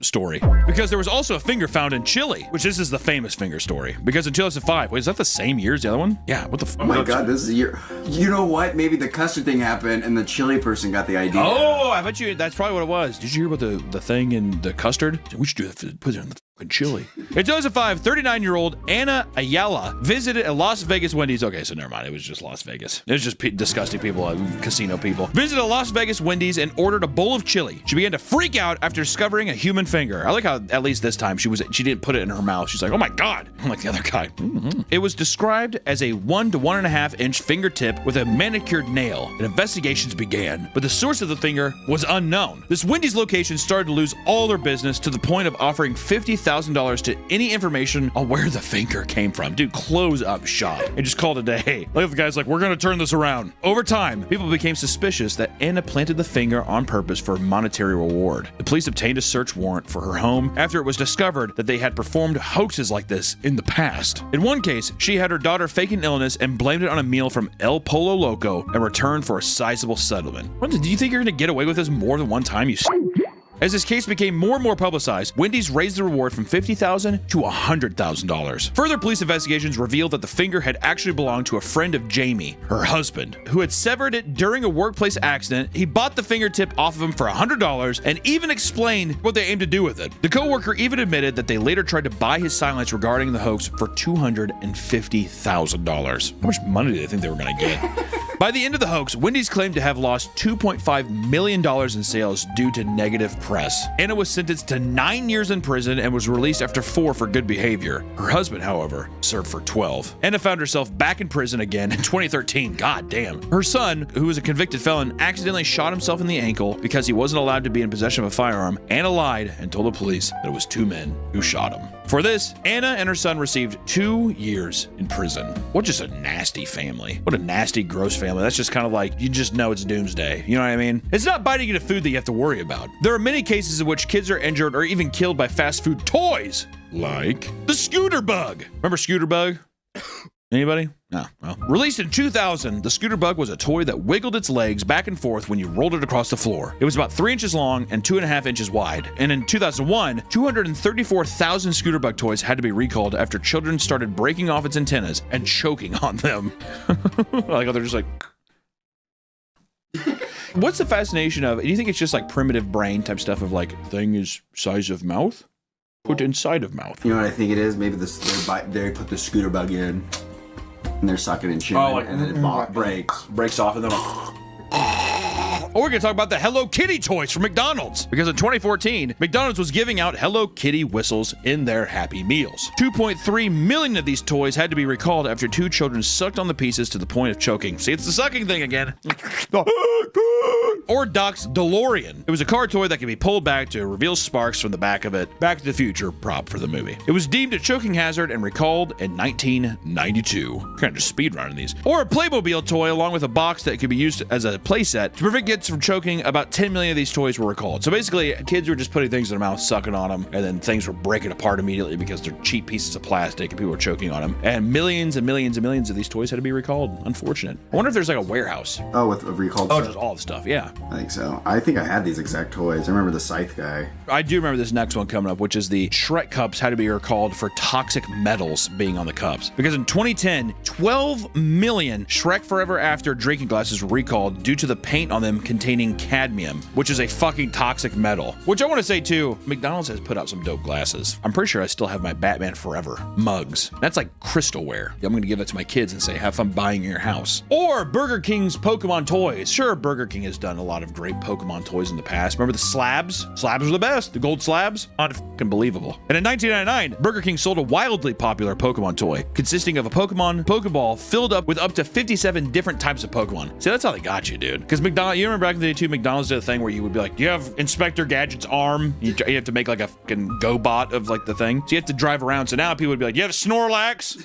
And they're like, we don't know, man. They're sealed. Fuck! Problems arose when infants began lodging individual halves of the ball into their nose and mouth and being unable to remove them. An 18-month-old child nearly died after covering his face in one half of the Pokeball until it got stuck and began suffocating him. And sadly, a 13-month-old girl did actually die from suffocation, leading to a massive recall of over 70 million units. You never think about how kids are just gonna be like, right? And that's the thing. The negligence is not only on the consumer, it's on the conglomerate, the fast food chain themselves, right? But here's the thing. If you're in one of these things, you maybe find a finger or a testicle or, you know, a skateboard. I don't know what the you find in your food. You're not going to get an apology from these companies. You're going to be met with swift legal papers. Don't sign them and sue. And I still want to reiterate and bring up hashtag Olive Garden Gate, or whatever the I called it earlier. I'm just joking. Don't do it. But seriously, you should go and trip inside of an Olive Garden and you should sue them. I'm joking. I'm joking that you would make a lot of money.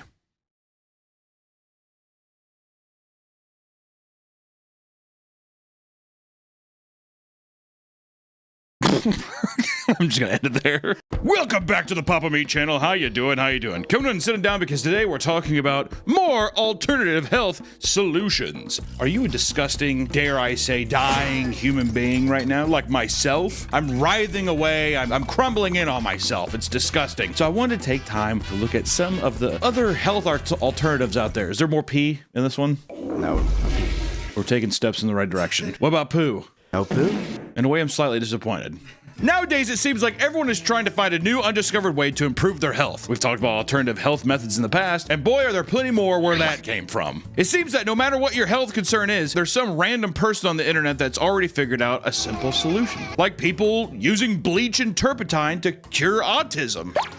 Jeezy. It's a witch's brew. This was in 2019 too. I needed to come back right now. I need a cure for the tisms for me, Angie, or everyone in this place. I think it's got a little bleach, a little turpentine. Then we can finally throw away the fidget spinners and, you know, everything else that we used to stim in this. I'm not gonna list all the things we used to stim in this building, but it's a lot. So I thought today we'd talk about some of the crazy alternative health trends and some of the bizarre health gurus promoting them. So this is how I got these. Breath work. First up, let's talk about one of the alternative health methods that claim to replace actual medical treatment, like psychic surgery, aka pretend surgery. People pretend to do surgery on you and it makes you feel better. What was that, like the phantom pain, whatever? Do you think it's something like that? The only reason I even know about this is because of the House episode where he like lives by a Canadian Vietnam vet or something. House like keeps him captive in his house. He like locks him up and he's like, open your hand. And he's like, there's a mirror to it on his hand that he doesn't have one here. And he just, and it heals him. Finally. It's the only reason why I know what Phantom Pain is. And then the Phantom Menace. Dun, dun, dun, dun, dun. The best character in Star Wars Episode 1. I don't want to hear any gripe in the comments. It's Sebulba. Love Sebulba. Walks in his hands like his like weird little basset hound face. He's like, he's a little cocksucker. He's an asshole. Anyways, first up, we're talking about psychic surgery, aka pretend surgery. The phrase psychic surgery refers to a pseudoscience that involves simulating surgical procedures with fast hand movements and an assortment of props like fake blood and animal parts. Don't traumatize me. Operation success! I'd be fucked up when I didn't see anything. You worked on me? Oh yeah. Which psychic surgery is a spiritual practice originated from Brazil and the Philippines, using the placebo effect to convince people that they have been healed. This often leads to the death of innocent people who put off serious medical procedures that could have easily saved their lives. It's like, what is it, the Man on the Moon, whatever, the Jim Carrey one, where it's like the people faking, they're like pulling out like fake stuff, and he like looks over and realizes it's not real. Gotta play Operation with yourself. One of the most well-known practitioners of psychic surgery is a man referred to as John of God. At least he's not proclaiming he's God. I'm a John of God. But there's nothing godly about him. A man living in Brazil that sees patients from all across the world who travel to receive his care. During procedures, he goes into trance-like states, channeling the power of God, spirits, and dead doctors from the past to help those in need. Free of charge! Although, he does accept donations. He's like, no, seriously, it's free. Just saved your life. It's like a guilt trip, I bet. No, I mean, it's whatever. You healed? You feel good? I feel great. Pay it forward. Well, do you want me to pay you? No, not me. I'd like to think that a guy like John Son of God is he's channeling like a house kind of character, him yelling at the person. They're like slipping in and out of consciousness with like laughing gas. You're gonna be just fine. I'm a doctor. If someone's using anesthesia on you, if someone like put on a clown mask and they were like, welcome to hell, would that induce like a nightmare? Do you dream on anesthesia? I don't know. I've only been on it once, and then like I'm horrified to go on it now. I hate people telling me shit. Because now I'm like, if I ever have a surgery, I'm just like, let me die. I mean, one of the cases where I don't come out of it. You gotta be like an old head, dude. Like my mom. It barely happens. They just don't care. Instead of giving people anesthetics, he would provide them energized water, as well as having assistants meditate nearby to provide spiritual energy. It's like 3 5-hour energies. You're gonna want to slam this. Despite the silliness of the practice, he was notable enough to show up on Oprah Winfrey's show, and after this, he skyrocketed into international fame. Even though he's getting international, fame and all that stuff because Oprah. Hey, well, you go on Oprah show. This is not where Dr. Phil came from too, and Dr. Oz even. The fuck's up with all these doctors? Dude. This practice was believed to be doing more harm than good, convincing people they were healed to the point of avoiding real medical treatment. And in the 70s, the FTC called it a total hoax, warning travel agencies not to encourage booking tours of psychic surgeries. That's big pharma trying to shut you down. That is big pharma. Oh, I'm sorry. Tylenol's pissed, dude. Tylenol's just like, stop it. Andy Kaufman had gone to the Philippines, hoping to use a string of psychic surgery sessions to cure his metastatic lung cancer. There was no noticeable difference, and the cancer took his life soon after. Okay, here it is, Man on the Moon. That's what it was then. Because they're actually like, oh, I'm pulling out the sickness. Tricking your brain to be like, I'm good. In reality, what John was doing was much, much darker. His real name was Joao Teixeira de Faria, and he was accused in 2018 of sexually abusing nearly 600 women. So he just grabbed a little titty while he was pulling out an organ. That's what it kind of sounds like, right? He's like a little clown show thing. Smell the flower. Faria would lure women who were desperate for the miracle medical aid, only to be given a private session at his spiritual hospital. There, he would sexually abuse them. Okay. The age range of his victims would range from 9 to 67 years old. He's like, if it walks, you can get a private session with me. God damn! At least he didn't discriminate. What a disgusting thing to say, you rat. And Faria denied everything. And years later, he was sentenced to 118 years in prison. And you can start to see how some of these health practices became harmful. Often medical misinformation can lead to further harm and even death. Speaking of which, how about we talk about apitherapy, also known as injecting yourself with bee venom. That doesn't seem bad. Inject yourself with bee venom? Yeah. Why? There might be some kind of like healing property. Or yeah, but couldn't you say that about anything? You drink a gallon of piss. It comes from the human body. It's waste. It's bee venom. I don't know what's in bee venom. Dude, don't put it in you. What are you talking about? It came from a bee, not from a human. It's bee waste. It's literally bee poison. I don't know. Could be good. The practice of apitherapy involves utilizing chemicals found inside bee products. This may include bee venom, honey, beeswax, and more. I mean, sure. Go inject honey into your veins then, dude. Do it. Apitherapy can be simple as eating honey for its health benefits, but as dangerous as injecting bee venom directly into your bloodstream. Whenever you get stung by a bee, does it go into your bloodstream? Yeah. So it'd have to, right? It's a syringe worth, though. A bee is this big.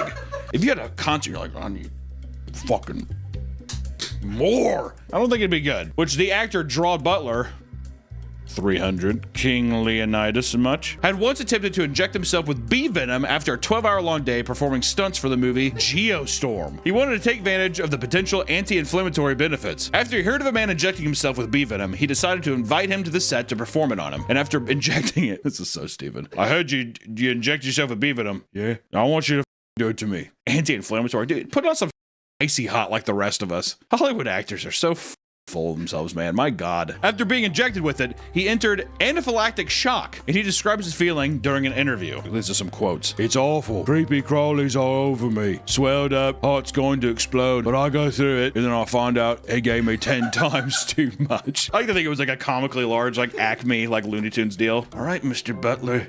Time for your medication. And for one 55-year-old woman, this treatment ultimately took her life. She'd been going to bee acupuncture sessions monthly for 2 years and experienced no adverse side effects. Bee acupuncture, dude? Maybe it is a holistic thing where it's like, it's a bee, not big pharma. It's not big icy hot. In a social setting, would you say that out loud? Proudly? I don't think I'd tell anybody. Hey, I gotta go. Where are you going? Hey, we gotta go get the bee acupuncture. Because you know what it also kind of sounds like? Sounds like somebody just puts bees on your body. I bet you that's what they do. They take live bees and just... Do you think so? How the f are you going to catch a bee and then sit it down and be like, stinger? I bet you they have the bee venom, and I bet you they dip a little bit of it. Don't shake your head. Listen to me. I listen to your stupid bee thing. Listen to me. They dip it a little bit in a little jar, and they poke it in. But it's very minuscule. That seems more plausible than a guy like in a room full of bees spraying some of that fumigating dust everywhere. The person's like, laying on the bed. Shh. Yeah, this gets them real horned up. Editor. Who's right? If it's Nick, I'm gonna kill myself. If it's Nick, put a gun to my head and shoot me. But suddenly, it all changed. After a session, she began wheezing and losing consciousness. She was hospitalized where doctors found that her blood pressure dropped dramatically. She was put into a permanent coma and eventually dying of multi-organ failure weeks later. Bee products are seen to have a lot of potential, but the science isn't there yet. Anyone trying to utilize this type of treatment ends up doing so with a serious risk. Yeah, I don't know. Would you do bee treatment? I would try one sting.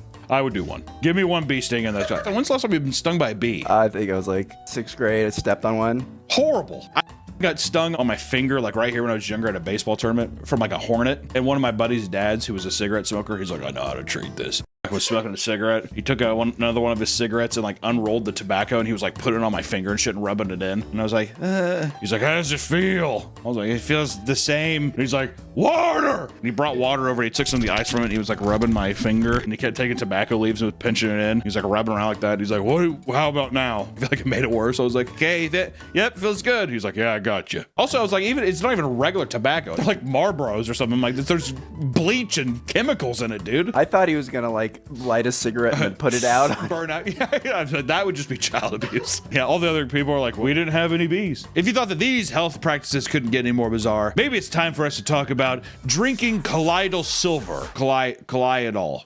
Colloidal. Yeah. Which colloidal silver is a liquid that consists of tiny silver particles. I feel like Bill Nye half the time. Colloidal silver is a liquid that consists of tiny silver particles. Bill! The planet's on fire.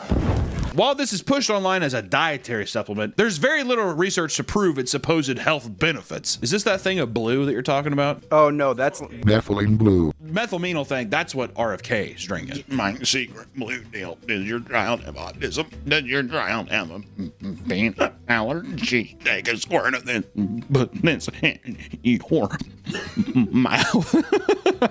People believed using silver medically could treat infections and wounds. When? In the Middle Ages? It also kills werewolves. This was before the creation of antibiotics. While it seems to help with some skin wounds, it is more dangerous than people are led to believe. The side effects can be pretty alarming. It can cause organ damage, burning, pain in the hands and feet, psychosis, and even seizures. Jacob upstairs, a little epilepsy. Well, next time he has a seizure, I'm gonna get him some methylamine. But don't tell him. And don't tell OSHA.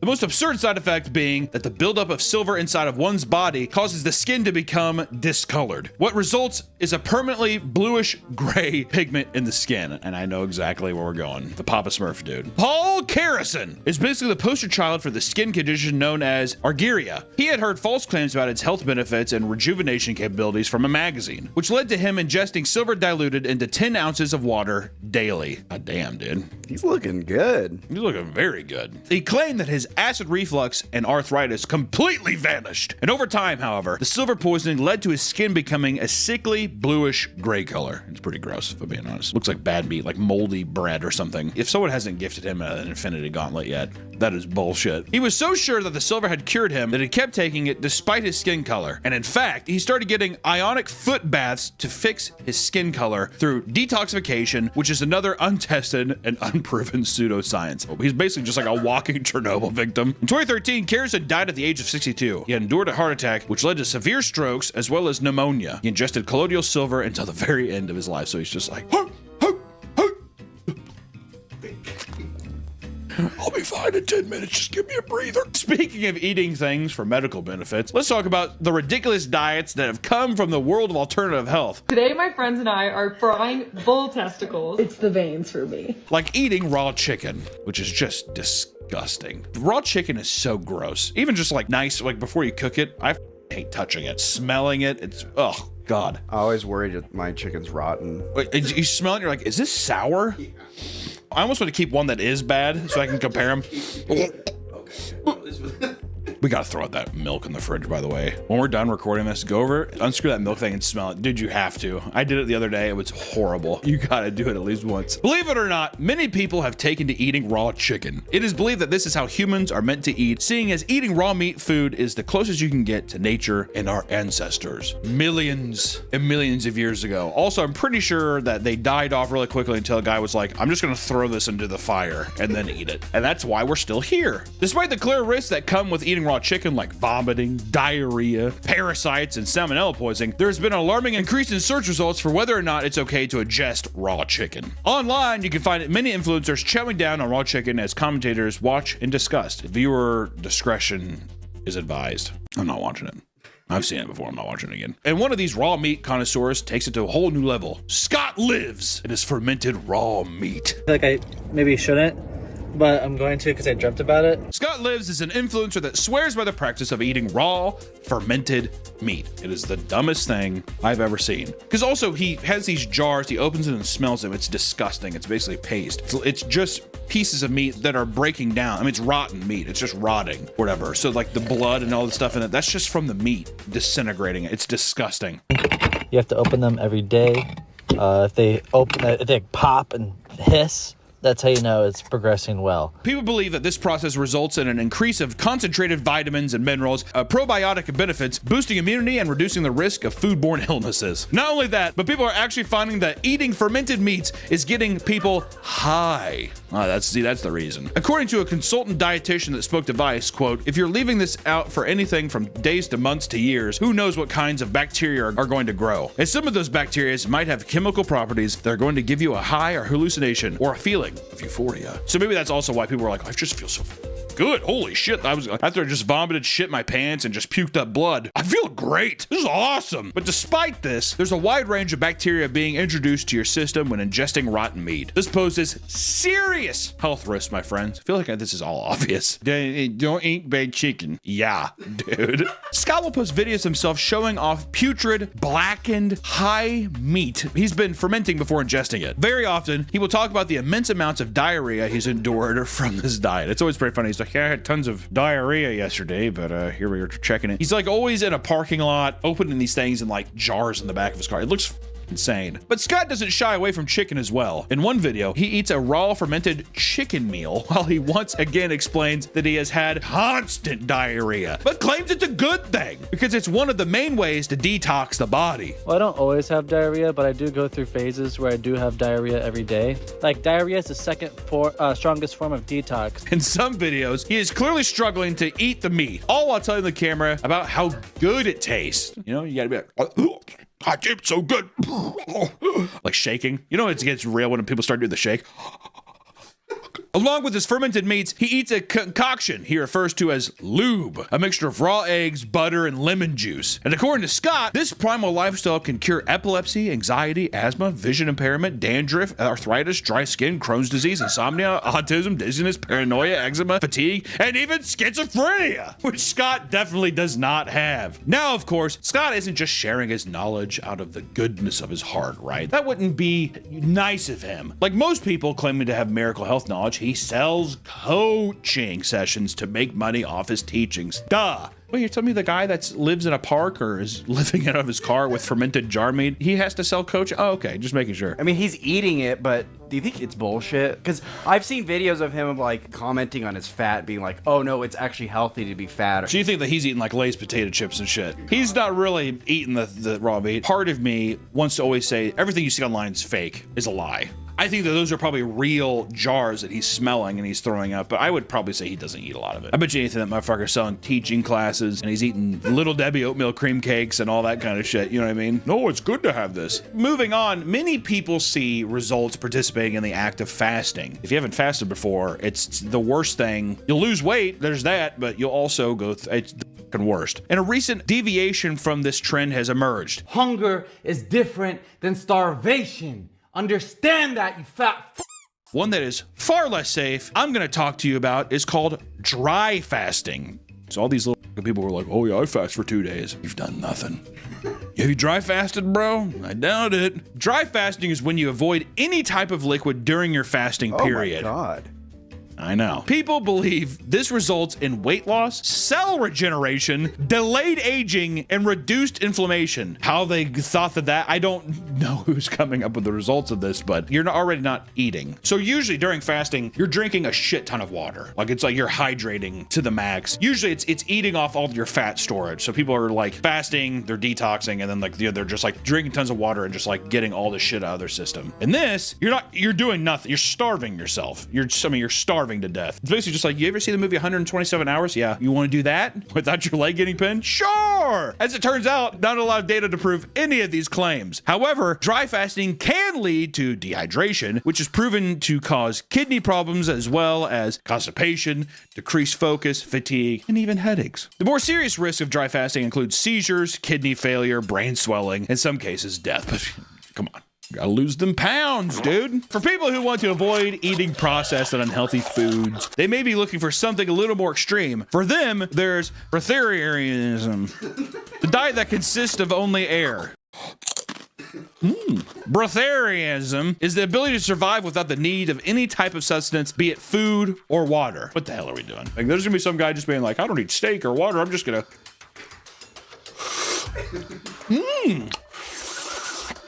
Oh my God, that's it, and I'm full. According to one couple, Akahi Ricardo and Camilla Costella, this sounds like some LA names, dude. They have been living off the universe's energy for 9 years. Bullshit. Bullshit. Aside from a piece of fruit and drinking vegetable broth 3 times a week, they live a fairly food-free lifestyle that they claim has allowed them to experience a variety of health benefits on top of lowering expenses. This extends to Costello's pregnancy, where she refused to eat for 9 months before giving birth to their youngest child. And throughout the entire process, she explains that her blood work all came out perfect. According to her, quote, I knew my son would be nourished enough by my love and that this would allow him to grow healthy in my womb. However, there's a catch, as there always is. Both Ricardo and Costella teach courses about breatharianism, which makes their news coverage more like advertisements for their lifestyle courses. Bet you anything, old Ricardo, he's slipping in and out every once in a while. He's getting to jungle style. They note that they do not force their children to practice breatharianism as well, which is probably for good reason considering that numerous deaths have resulted from their practice, from this practice. I don't want to say their practice. They didn't make it up. That's crazy. Well, they didn't make it up, but I'm just saying. They're pushing it. In 1999, a woman was found dead in the Scottish Highlands in her attempt to practice this religious act of breatharianism. She was taking a 21-day conversion course that involved denying all food and water. And after the 21 days, it is believed that the participant will no longer feel hunger or thirst again, ever. I'm serious. Mark it down.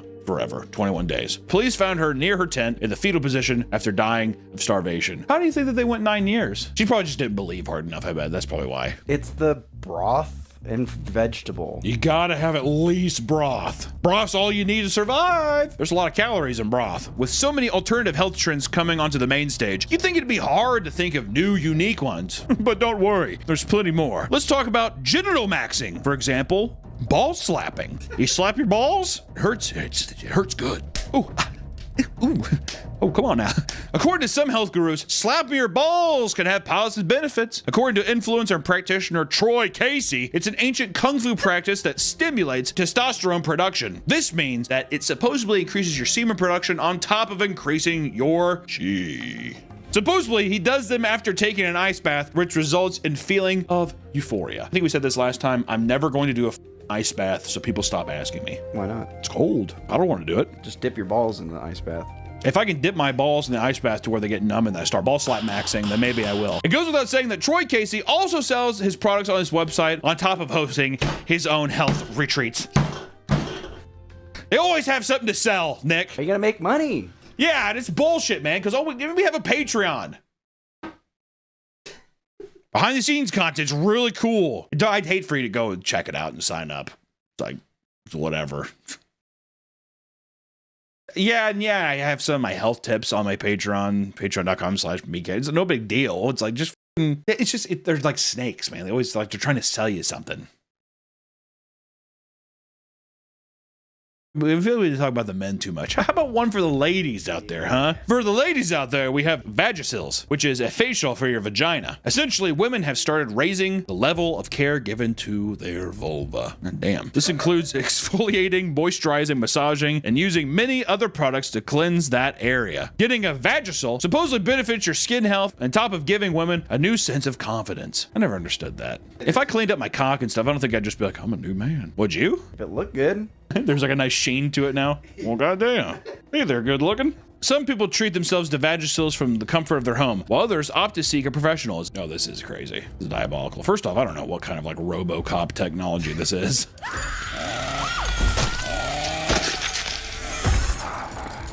You know what it kind of looks like? A little bit to me, it's like an everything bagel. I got this facial, and it was like, those motherfuckers lay into you. They're just like, you need this. They're just like, yeah, your eyes are all crusty and dry. You're like, what? Oh, really?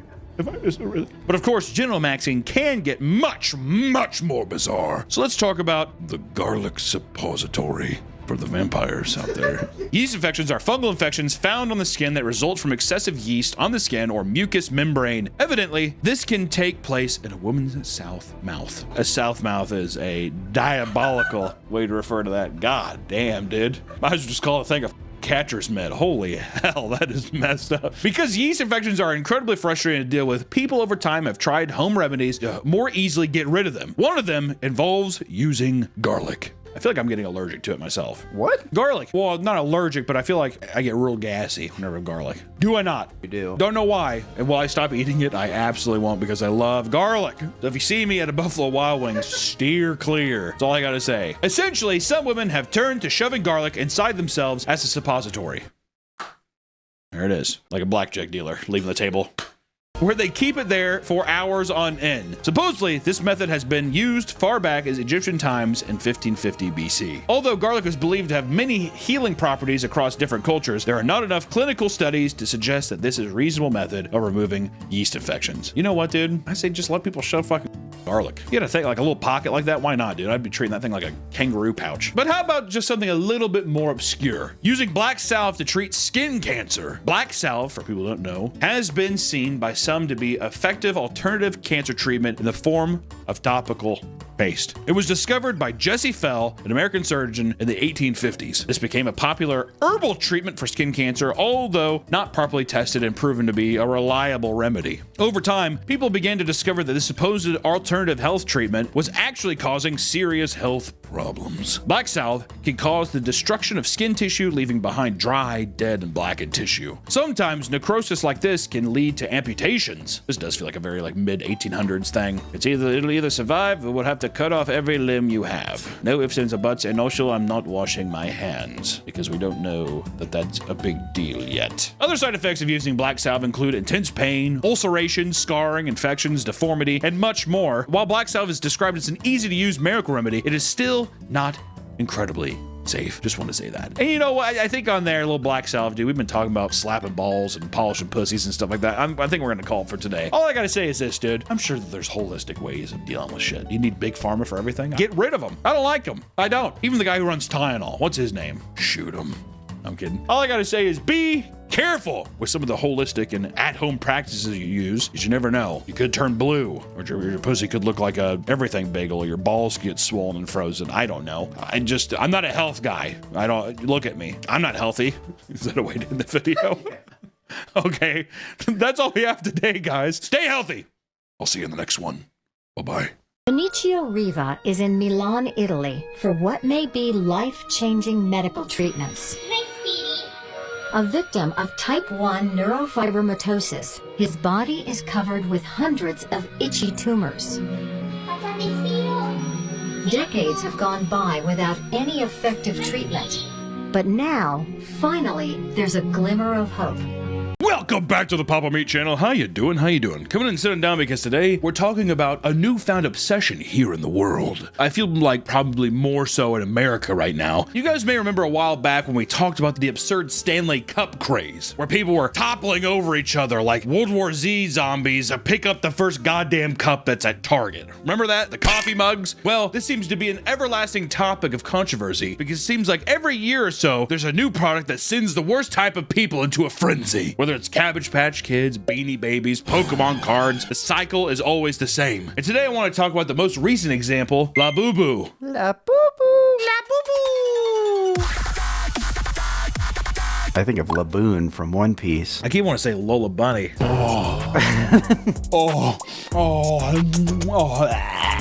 Labubus are plush toys with characters inspired by Nordic folklore. Does that sound enticing? No. They may look like any other popular cutesy toy, but what if I told you that it's become a global craze? We're gonna delve into where these things came from and also take a look at how it's turned your average collector and consumer into rabid animals. But first, where did it begin? My boy Kang Leung, an illustrator born in Hong Kong and raised in the Netherlands, created Labubu as well as other creatures in 2015 as a part of a children's book series. And 4 years later, he signed a licensing deal with Pop Mart, the biggest collectible toy company in China. They focus on selling designer collectible toys that are massively popular with over 450 stores across 30 countries. And this decision turned out to be a massive success. The Forbes reporting that Wang Ning, the CEO of Pop Mart, made $1.6 billion within the first day. How did they hype this up? How? Where? How did the Chinese do it? Cheap labor. I think it's Jade Dragons. I think it's magic. Also, I feel like that could be racist. No. I was thinking of the Jackie Chan show where it was like, they remember the cartoon show where he would fight with his granddaughter or something like that? They had the talismans. Yeah. Jackie Chan Adventures. How do we know that's not behind Labubu? Or did you ever watch Shaolin Showdown? I saw Shaolin Showdown. All the classics. You know which one I didn't like? Code Lyoko. I'll say it every time. Because of the women, right? Well,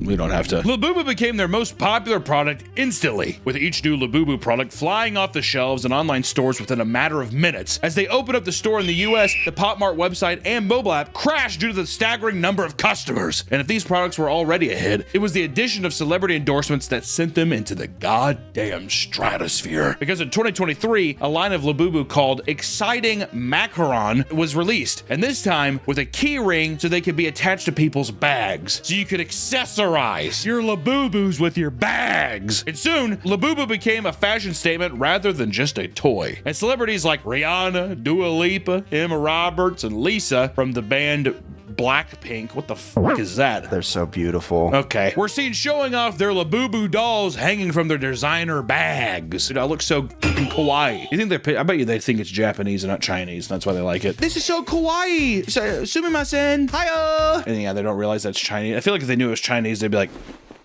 this isn't kawaii. Oh, I bet these people are so pissed about the tariffs. The tariffs on Labubus? What? Men and women alike started to treat their Labubu like a form of hype beast attire, using them to add some extra flair to the personality and to their outfits, right? Only through Labubu can I be cool and hip. Can I look really slender and swag? You ain't see no fat bitches with Labubu. If my fat ass was walking around, my big ass swinging, I had some Labubus on my waistband, that shit would be instantly uncool. No one likes a big guy, even buff or fat. They want a twink. It looks better on a twink, I'll say that. It does look way better on a twink. Labubu accessorizes much better on a slender frame, dude. If you can see your rib cage.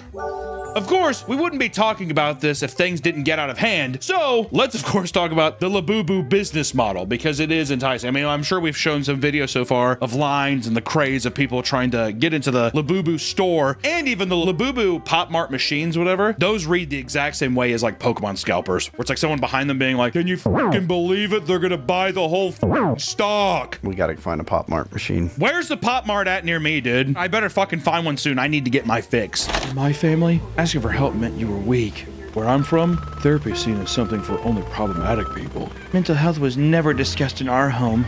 As a man, I believed emotions were a sign of weakness. My grandparents went through life without therapy. They said we're soft now.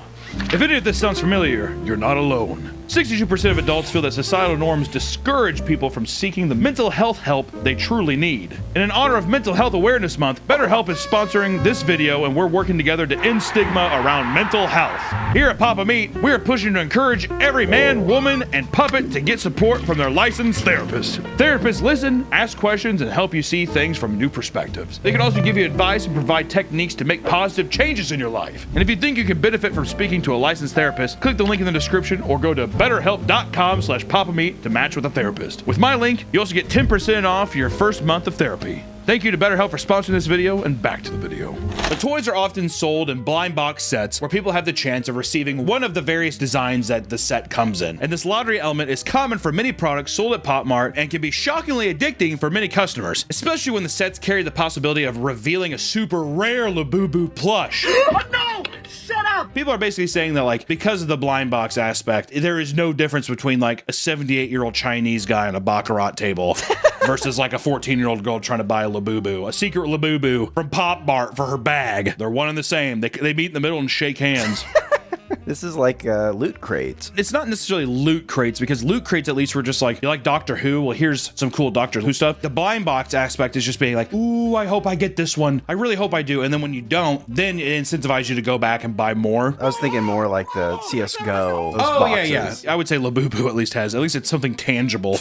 And not just a camo in a game or whatever. And also, apparently, this blind box model, which is really popular with like soft vinyl toys and stuff, where it's like, oh, cool, I hope I get this one. Kind of a knick-knack thing in America has been transformed into this like conglomerate of just being like, you should buy as many as possible. I think even Mr. Beast is doing his right now. But there are currently well over 300 different types of Labubus, making it people's life mission to collect every single one. And they've done collaborations with Coca-Cola, One Piece, Uniqlo, and more. Uniqlo, whatever. Pop Mart mimics the same restriction supply methods you see with trading card games, where waves of flashy new products are released only to cut off after a limited time. FOMO, ladies and gentlemen, FOMO! And it's because of this that Labubu has its own fair share of issues regarding scalpers that want to buy products in bulk to resell in the secondhand marketplace for exorbitant prices. If you look at Labubus on eBay, you'd probably want to put a gun in your mouth, dude. It's crazy. Many rare products like Labubu X Vans collaboration sit on eBay for a whopping $3,500 for a Labubu Vans collab. That's not too bad. That's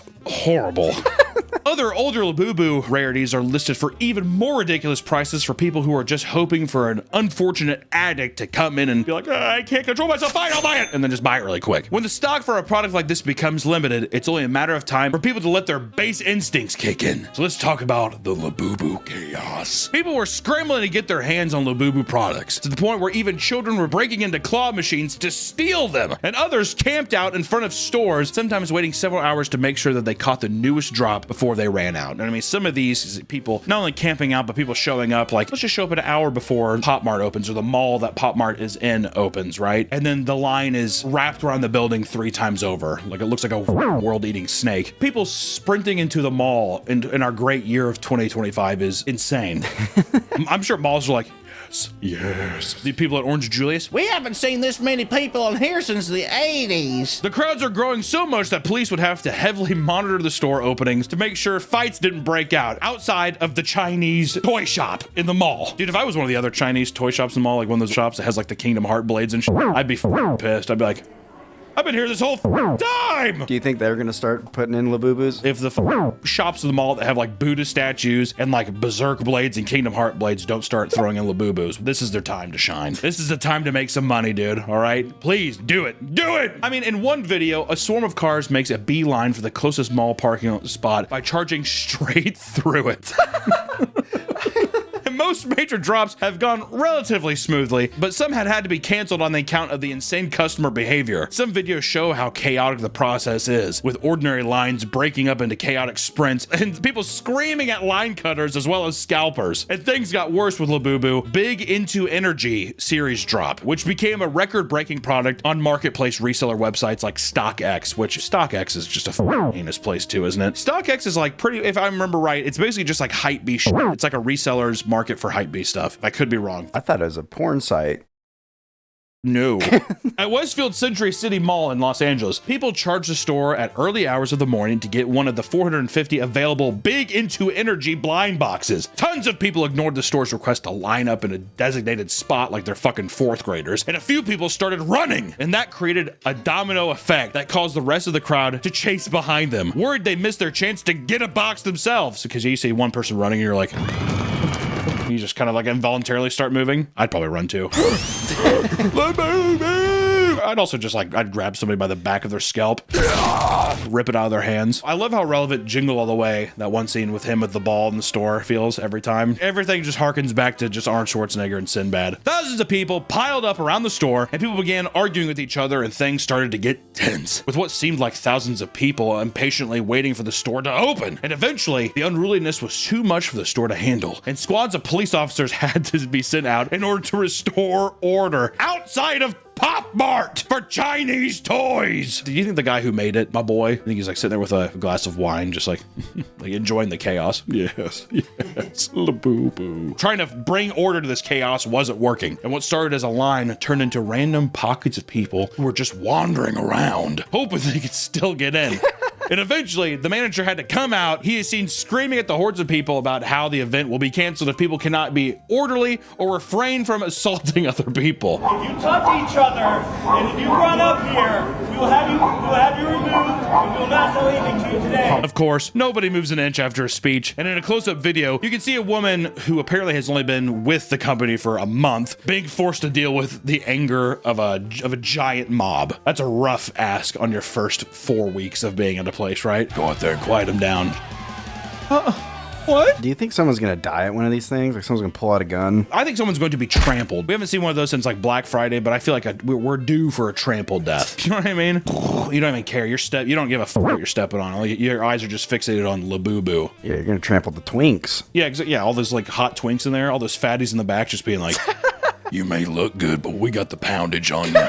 Eventually, the entire event was canceled, leaving some customers infuriated. Many blamed the store for being poorly organized, while they believed that it was a customer's fault for acting like rabid animals. It's obviously the customer's fault. I think I was just like, you guys should have better organized this. It's like, we did not expect a zombie invasion to flood the store, you know? Some frustrated attendees made posts about how everyone should boycott Labubu for manipulating customers, which was met with people telling them that it was their fault for not following instructions. You may remember us talking about Pokemon scalpers recently, and in that video, we discussed the chaos surrounding the Pokemon vending machines that are causing a bunch of trouble as well. It turns out that Pop Mart has created their own vending machine called Robo Shops, and there are currently around 2,300 of them that are found across 30 countries. And just like Pokemon, people would alert other collectors about vending machine restocks, causing swarms of people to rush over to buy out their stock. Informed posters of the Labubu subreddit explained that these vending machines had to be locked outside of normal business hours to combat employees from buying all the product, as well as people who would sneak into malls for the same purpose. And like you'd expect, people became infuriated by scalpers and obsessive collectors emptying the machines despite the massive lines behind them. And soon, people began filming them and making posts to shame them, just like the Pokemon videos. It's just so beautiful how it all comes full circle. I mean, in one example, everyone waiting in the line was yelling at this woman and calling her inconsiderate, which she ignored happily, fully aware that she could make a ton of money selling them online, 100% off these StockX kind of things or eBay. Do you think they give a fuck? Like,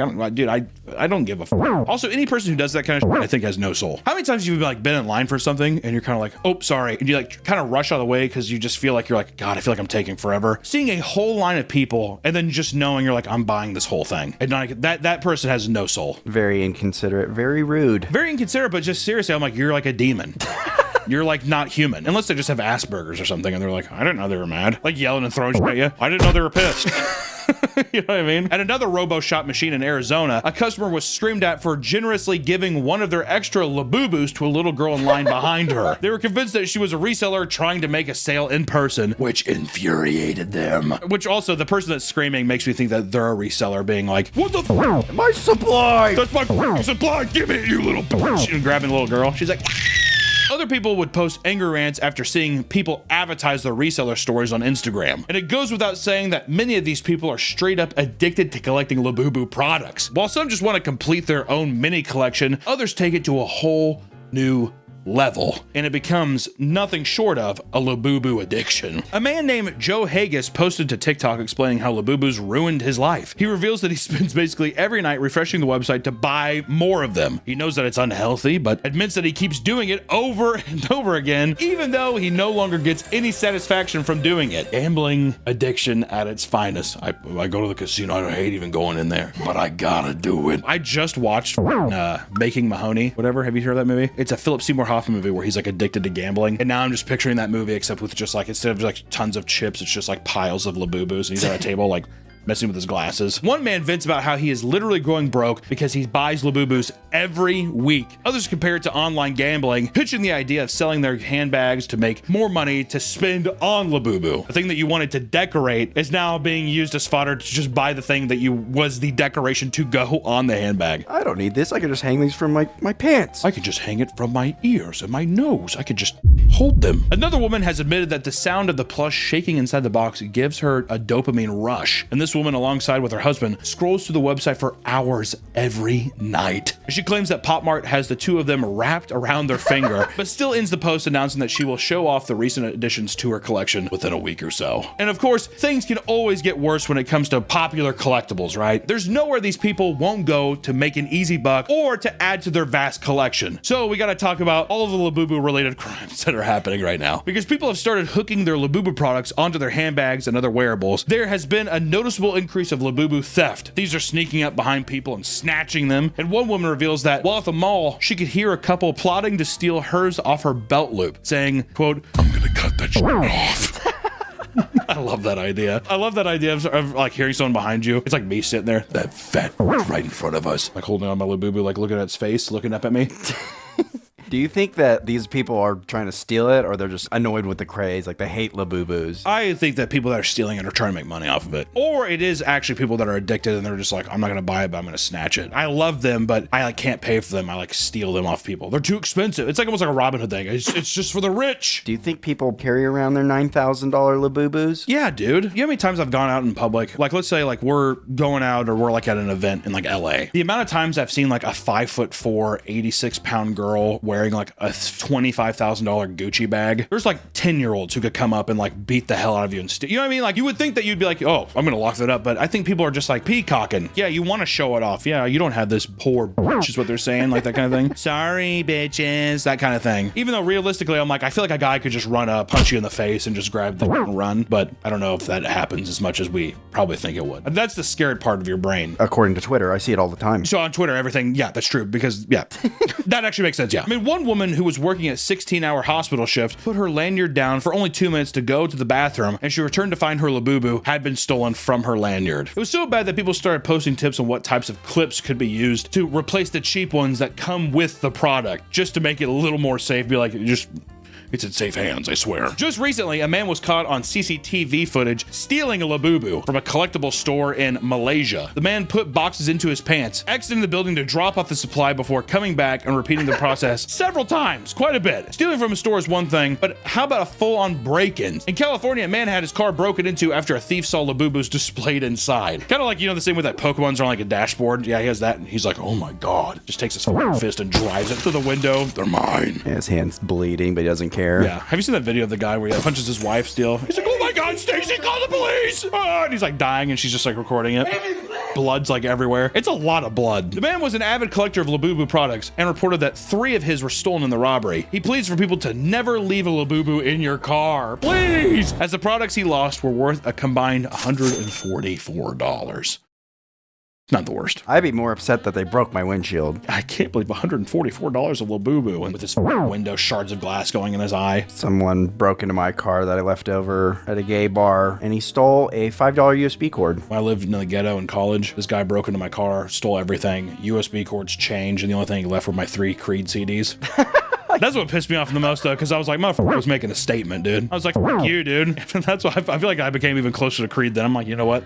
We don't need him. We got each other. That was me. All the shit in my car gone, should have been dead on a Sunday morning, banging my head. But the police did not do much to solve the situation, lightly confused over why his plush toys were important to him. The scale of these robberies go far beyond a simple smash and grab. And in fact, some people are straight up targeting entire shipments of products. A ton of brand new Pop Mart toys sat inside of a truck in the UK, waiting to be delivered for their official in-store release. But before that day could come, thieves broke into the vehicle in the early hours of the morning and they stole over $200,000 worth of product. One of the people that broke in they're still on the loose. They don't know where they're at. And while some risk their lives to steal piles of Labubus, others make their money scamming people from the comfort of their own home. In Cambodia, a couple created a fake pre-order page for Labubu products on Facebook. They were successfully able to convince tons of people into paying to pre-order their non-existent stock of Labubu Labubu, only to be left with nothing in return. And by doing this, they were able to scam people out of a collective $60,000 from a Cambodia fake Facebook page. It's just so crazy. Which they were eventually caught, and police reported that their home was covered in luxury items like watches and expensive clothing. They were arrested and their assets were frozen. And one of the most bizarre crimes to come out of the Labubu scene got so caught up in the Labubu craze that he started being targeted by loan sharks. In Malaysia, a 23-year-old man named Chin wanted to purchase tons of expensive Labubu products in order to resell on the secondary market. As the market prices changed, he ended up losing around $23,000. He panicked, realized that they didn't have enough money to stay afloat. He decided to get help from loan sharks to make some of his money back, fearing what his parents would say if he asked them for help instead. That's some real Malaysian shit right there, isn't it? I don't even want to ask my dad. I'll just ask the guy who's gonna break my knees if I don't pay him back. But because of this, he eventually sat on around $7,000 worth of loans that he was unable to pay back. And by the time he finally confessed to his parents and asked for help, the loans had reached over a whopping $11,000. He didn't just reach out to one loan shark, however, he went to 12 different loan sharks, and 2 of them angrily requested a much higher return after the hassle he had put them through. And while the parents paid off 10 of the loan sharks, it was the final 2 that started making his life hell. They started posting embarrassing photos of him around his family home and even threatened to splash him with red paint, which is a common intimidation tactic and used by loan sharks in Malaysia, meant to shame them into the eyes of their peers and family into paying debts. The authorities eventually got involved and are looking into the case. Let's come in and sit on down because today we're talking about GameStop. Nowadays, if you want to play a game, chances are you're only seconds away from being able to purchase and start playing immediately. But back in the day, however, most people had no choice but to buy physical copies of games that they wanted, usually from various stores. Even before online, you had to go outside, go to a store. Horrible. Or buy it through the mail and wait 6 months. Yeah, you could use Gamefly. Is that still a thing? Is Gamefly still? There's no way Gamefly is still a thing, right? Among the variety of video game retailers, the most well-known was undoubtedly GameStop. For a time, it was the biggest video game retailer in the world. But over time, what used to be a cornerstone of gaming culture has slowly faded out of relevance due to the rise of online marketplaces. But it's not like GameStop was infallible before the eventual decline. In fact, throughout the retailer's long history, there have been many reasons to criticize the company for how it's run. So today, we're going to talk about why the GameStop is so terrible. This video is sponsored by B&B Theaters. Summertime means going to the movies. So why don't you go to the 5th largest theater chain in America? Number 5. We have a theater close by the studio where we get to see all of our major releases and summer blockbusters. With 58 locations over the U.S., you're bound to be by a B&B theater. Plus, B&B has many ways to watch, including the grand screen, the company's own premium large format. As the name suggests, this is the theater's largest screen in the building and features cutting-edge sound and projection, creating a first-class experience. If action is what you're seeking, watch a film at B&B and MX4D. MX4D creates a totally immersive environment where you can feel the film in your seat and the theater around you with a built-in motion and sound and visual effects. We saw Mad Max in it. It was fucking awesome. And if you need more screen, try B&B's Screen X. This multi-projection 270-degree viewing experience lets you take in large landscapes and exciting scenes to their fullest. I also saw Mad Max on that one, and it was awesome! This unique viewing cannot be achieved at home, which is why you need to see Jurassic World Rebirth at B&B Theaters. Make sure you grab a friend, get some popcorn, and head to B&B and watch Scarlett Johansson run around with some dinosaurs on the largest screen you possibly can! Thank you so much to B&B Theaters for sponsoring this video. I've been going to B&B since I was a wee little lad, so it's cool that they sponsored this video. Please, if you're buy one, go support them because they supported this video. Yeah, let's get back to the video. But first, we have to talk about how GameStop began. Babbage's was a humble software retailer founded in 1984 by David R. Carlson in Dallas, Texas. The store was very popular, and they eventually began selling video games and other forms of entertainment software. And after merging with a retailer, Software Etc., and facing financial trouble, it was bought by Leonard Riaggio, a major stockholder of Barnes & Noble, in 2000. The company bought another rival chain, Funko, and rebranded itself as GameStop. Hello? Hey, Hunter, this is Dr. Mitchell.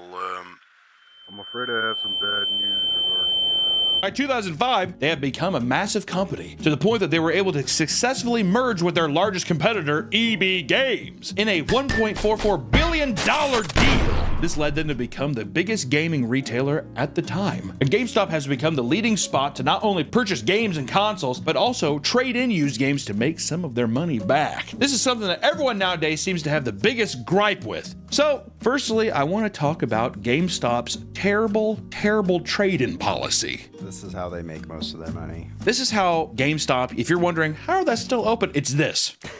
Okay, this is it. The trade-in policy, that's how the lights are fucking staying on. People bring in their used games in order to receive either in-store credit or cash. That being said, the GameStop trade-in values for games are known to be laughably low and have been memed into oblivion on the internet for, decades. Probably since they fucking opened. Probably since GameStop was even a name. People were like, you're gonna trade in there? Really? Are you sure? Part of what's insulting about this, however, is that trading games were marked up for far more before being put back on shelf to sell to other customers. So they would sell it in and then they're gonna mark it up hundreds of percentile, right? Yeah, $7 game and they put it up for $60. And then some hapless son of a bitch is gonna come in and can buy it off the shelf and they're just like, oh, that's rent, baby. We're getting rent, hand over fist. Even recently, someone made a post about how they went to a GameStop to trade in nearly a complete collection of amiibos because he no longer had the space for them in a new college apartment, also their amiibos.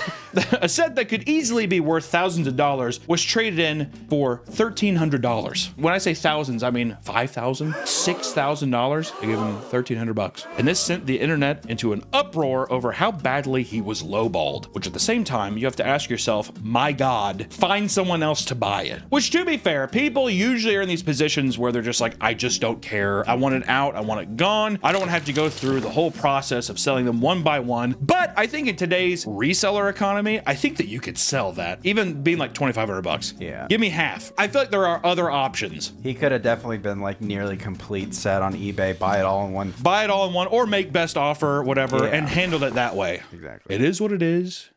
It is what it is.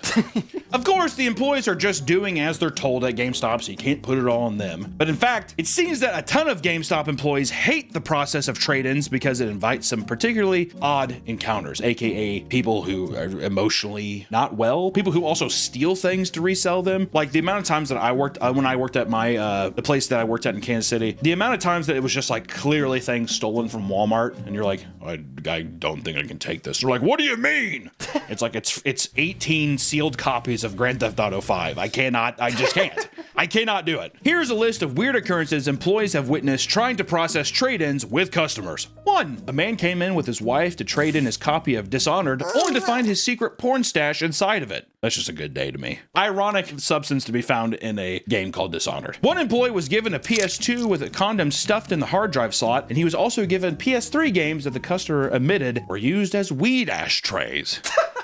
Another employee inspected a PS4 and opened it to find that it was overflowing with cockroaches. That's very common. That's gotta be super common. And according to one ex-employee, he had seen used syringes, dead centipedes, and used condoms.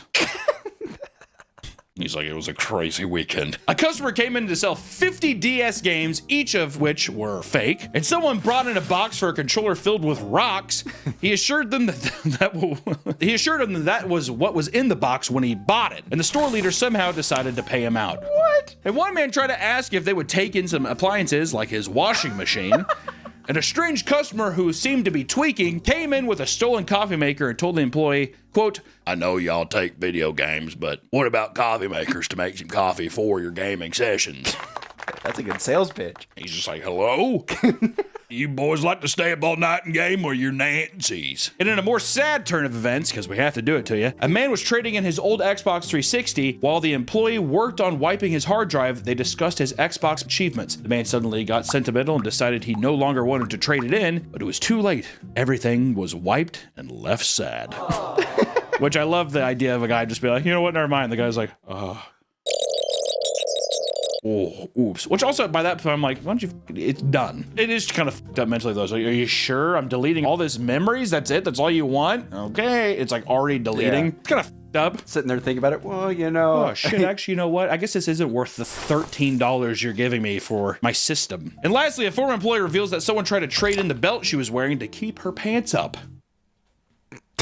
I don't know why the belt you would do that, but that's just some of the things. And also, you know, when people trade stuff in, the amount of like, dude, dusty, gross, grimy, and like you said, cockroaches, or the amount of shit that you see traded in that's just like reeks of cigarette smoke. Ugh. Yeah. Brutal. And people have always chastised GameStop for its horrible trade-in value and inability to care for the customers. So let's talk about when GameStop was at its absolute worst with the Circle of Life program. In order to maximize profits, to understand why it was implemented, here's GameStop's ideal customer cycle. 1. Customer pre-orders game by paying a deposit. You gotta put money down. 2. Customer uses their trade-in program to get money back after completing the game for way less than the actual value. 3. Customers ask for store credit instead of lower return cash option, then uses it to buy another game. 4. The now marked up used game is put back on the shelf to repeat the process with someone else. You like that? Do you feel good about how that's the circle of life? And then 5, you die. You're dead.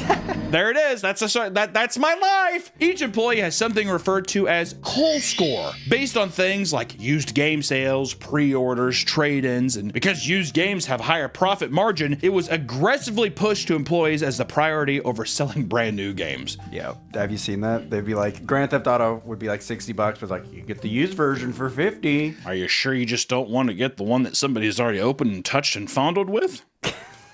$10 cheaper. Come on. Cole Score. He has like a fucking like marker on his arm. He's like, my Cole Score's low. To avoid having a low score that threatened their job, GameStop employees were pressured to lie to their customers about the stock of new games and consoles. One employee admits that a launch day for a brand new game could literally screw him over for the entire week because he would then have to sell way more pre-owned games to keep his score up. So it's like, yeah, you might have sold a shit ton of new games, but GameStop's gonna be like, why aren't the used games selling? Yeah, I think I might get fired. It's a fun working condition. Employees essentially became the gaming version of a sleazy used car salesman. It would be pushy and endlessly talk up their pre-owned titles and sometimes not even mentioning the price until the last possible second. And another employee states that this system would put the store in constant state of crisis, stating, quote, 1 week, we desperately needed trades. The next few weeks, we need to focus on pre-owned. Then, because we focused on trades and pre-owned, we didn't get pre-orders.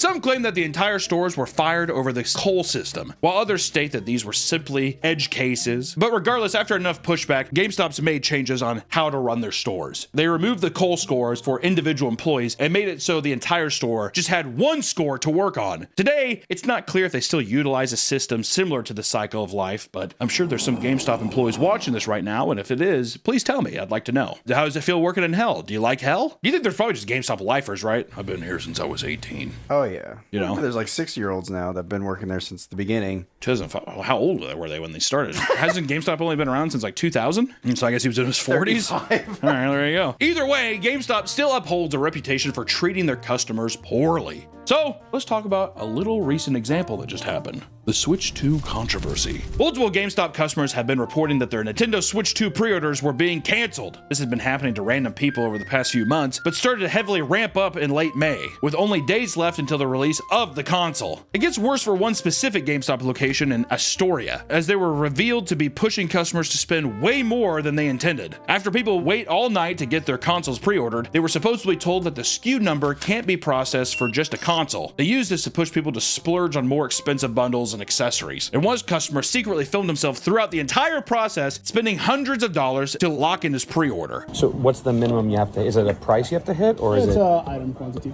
Okay, so I'll do the 1 terabyte micro SD. And then I'll do Is this like at every GameStop that they're doing this, or is it just a specific I one? don't really speak for this one. I'm pretty sure it's an all-around GameStop. Okay, interesting. Jesus. After the post went viral, GameStop responded on Twitter by saying they were actively investigating the store and offering pre-orders to anyone who were turned away. Despite them trying to make things right, it further showcases the pressure put on GameStop stores specifically to hit their quotas, even if it means massively fucking over their customers, you know, just by being like, we gotta sell controllers.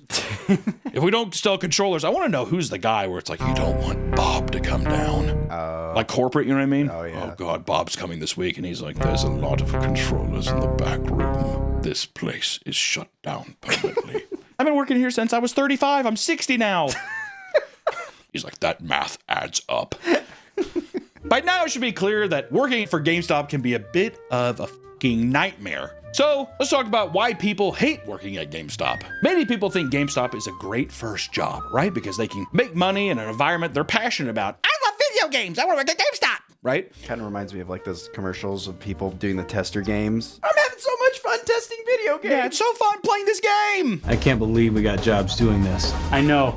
And my mom said I would never get anywhere with these games. Those that go to the massive r/GameStop subreddit to ask if it's a good idea to put an application to work there are bombarded with current or ex-employees desperately trying to chase them away. Run while you still can. I mean, one response reads, "You can run. Work anywhere else. You think you want to work here, but you don't. Find a local retro game store to apply to instead. This is not a video game job. It's a sales job with zero benefits or incentives that happens to involve video games. Sometimes." Another person explains, GameStop is not a relaxed work experience at all. Full stop. If you're not good at pushing memberships, warranties, and game protection, they will threaten your job until you get stuff by any means necessary. During interactions with customers, you are constantly trying to sell them on pre-orders, warranties, used games, add-ons, or accessories, and pro memberships, which is essentially a GameStop reward program that provides benefits for a yearly fee. Because of this, employees' interactions become a meme due to how obnoxious they are. There are many stories of employees being treated so terribly that they eventually reach their breaking point. Even in a situation where someone was once robbed at a gunpoint, they were blamed by their store leader and told not to give in by complying too easily. You might get shot, okay, but the Halo 3 edition, guys, we're gonna lose profit here. Bob's coming. You don't want to lose all that, those, The coal score. The coal, exactly. The goddamn coal score for the show, right? Or for the store. If you get shot, we'll give you a day off. Do you think they're like, do you want to take the new games instead? Yeah, instead of robbing our money, what if you just took 3 new games and like 3 pre-ordered games, and that would balance out our coal score? And the guy's just like...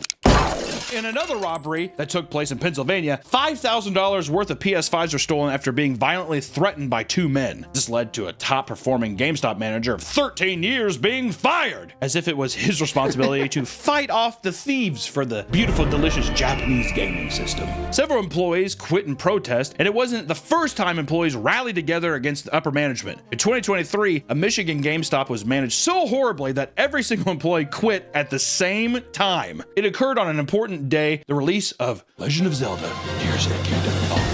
However, customers came into the store only to find a letter posted on the wall that read, quote, "Unfortunately, due to poor working conditions, the staff of Brighton GameStop have decided to resign, effective immediately. Management overworkers, underpays, and underappreciated its frontline workers, set its unrealistic expectations and constantly threatens termination for any employees that cannot exceed them." And they'd be like, "Oh, I'm just gonna go to Walmart." I'm just gonna go to Walmart. That's where the customers are like, "Oh, okay." And they probably just turn around and leave. There's a lot of people who've been doing that in like retail stores and fast food. They'll just put up a sign like Popeyes, be like, "Popeyes corporate hates us. There's only 3 of us today. We're just not working today." I see that. I've seen that with like Starbucks meetings with people being like, "You can't enforce this," or whatever, that kind of stuff. And it's always funny when they have like someone's there recording it and they like pan over and there's the managers who are just like so smugly being like, "You motherfuckers. You're all dead." The same thing happened in 2022, a year prior, in Nebraska, where every employee walked out and left an angry letter on the front door. And according to one employee, they were undertrained, verbally abused, and had their jobs threatened at every turn. And employees at GameStop have to deal with way more obnoxious customers than people may realize. One employee posted about how, after fully organizing the Funko Pop wall, a mother brought along her child and let them climb all over the shelves and destroy the entire display. 15 minutes later, after she left, they get a call about how the employees were racist for keeping an eye on her child. I don't know about that one. In one post, a customer was denied a return of a controller that had clearly been smashed to pieces. The man left after being threatened and called slurs for 30 minutes, only to run back inside and attempt jumping over the counter to attack him. He left after the employees threatened to call the police. And one employee posted a video he took in the store where a man is denied a return of his copy of Fallout 76 because he doesn't have a receipt. He becomes so infuriated that he starts destroying the entire store on his way out. Hi, welcome to GameStop. In a more extreme response, one man loses it after demanding a Steam code, claiming his didn't work. After being denied this, he told the employees that he planted a bomb in the store earlier that day, which would apparently go off if he did not give him a store code. An entire section of the mall had to be evacuated because of this bomb threat. Didn't Chris Chan also attack I think Chris Chan pepper sprayed somebody. I think there's a GameStop. video. Yeah. Yeah. It's one thing to encounter aggressive customers, but what about the weirdos, right? It's no surprise that GameStops might attract some odd characters. According to one ex-employee, a man that was talking to him was so open about his life that he ended up showing her a picture of his diaper collection on his phone. Would you like that?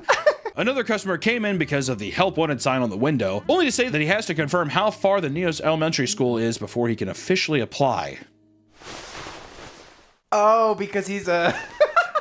In an infamous video, members of the FaZe Clan walk into a GameStop thinking the employees will recognize them. They're met with mostly silence and leave the store after flaunting their millions of YouTube subscribers to grown adults. It's horrible. Good God.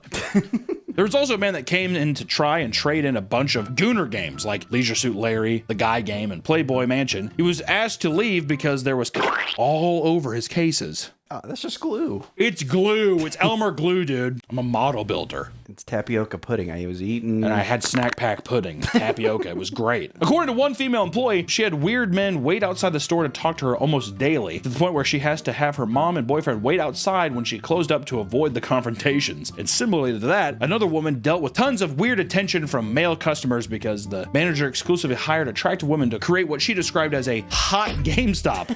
Men would drive from far away to lurk around and talk to staff. The employee was eventually fired and was told that the manager was later taken away in an ambulance after having a violent meltdown where he, quote, declared himself as a high archangel. Sounds kind of like the coffee thing. Which, well, not only that, but it sounds like he's trying, like, is he a fucking cult leader at a GameStop? All my beautiful babies will play these games. I am the archangel. And there will be pre-orders, and there will be pre-owned games sold, and then new games sold, and accessories, all at a perfect rate, a perfect call system.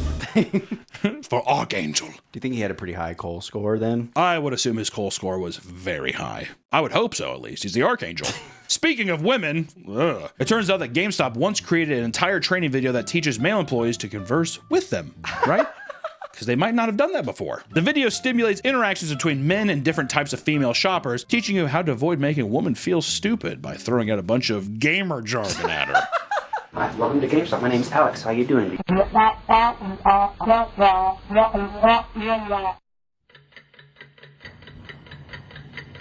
As you can see, our unfortunate associate has inadvertently triggered the flight response by his abrupt entrance into gamer jargon. They don't know how to play, they're just here picking it up for their man. If you have to rub her back.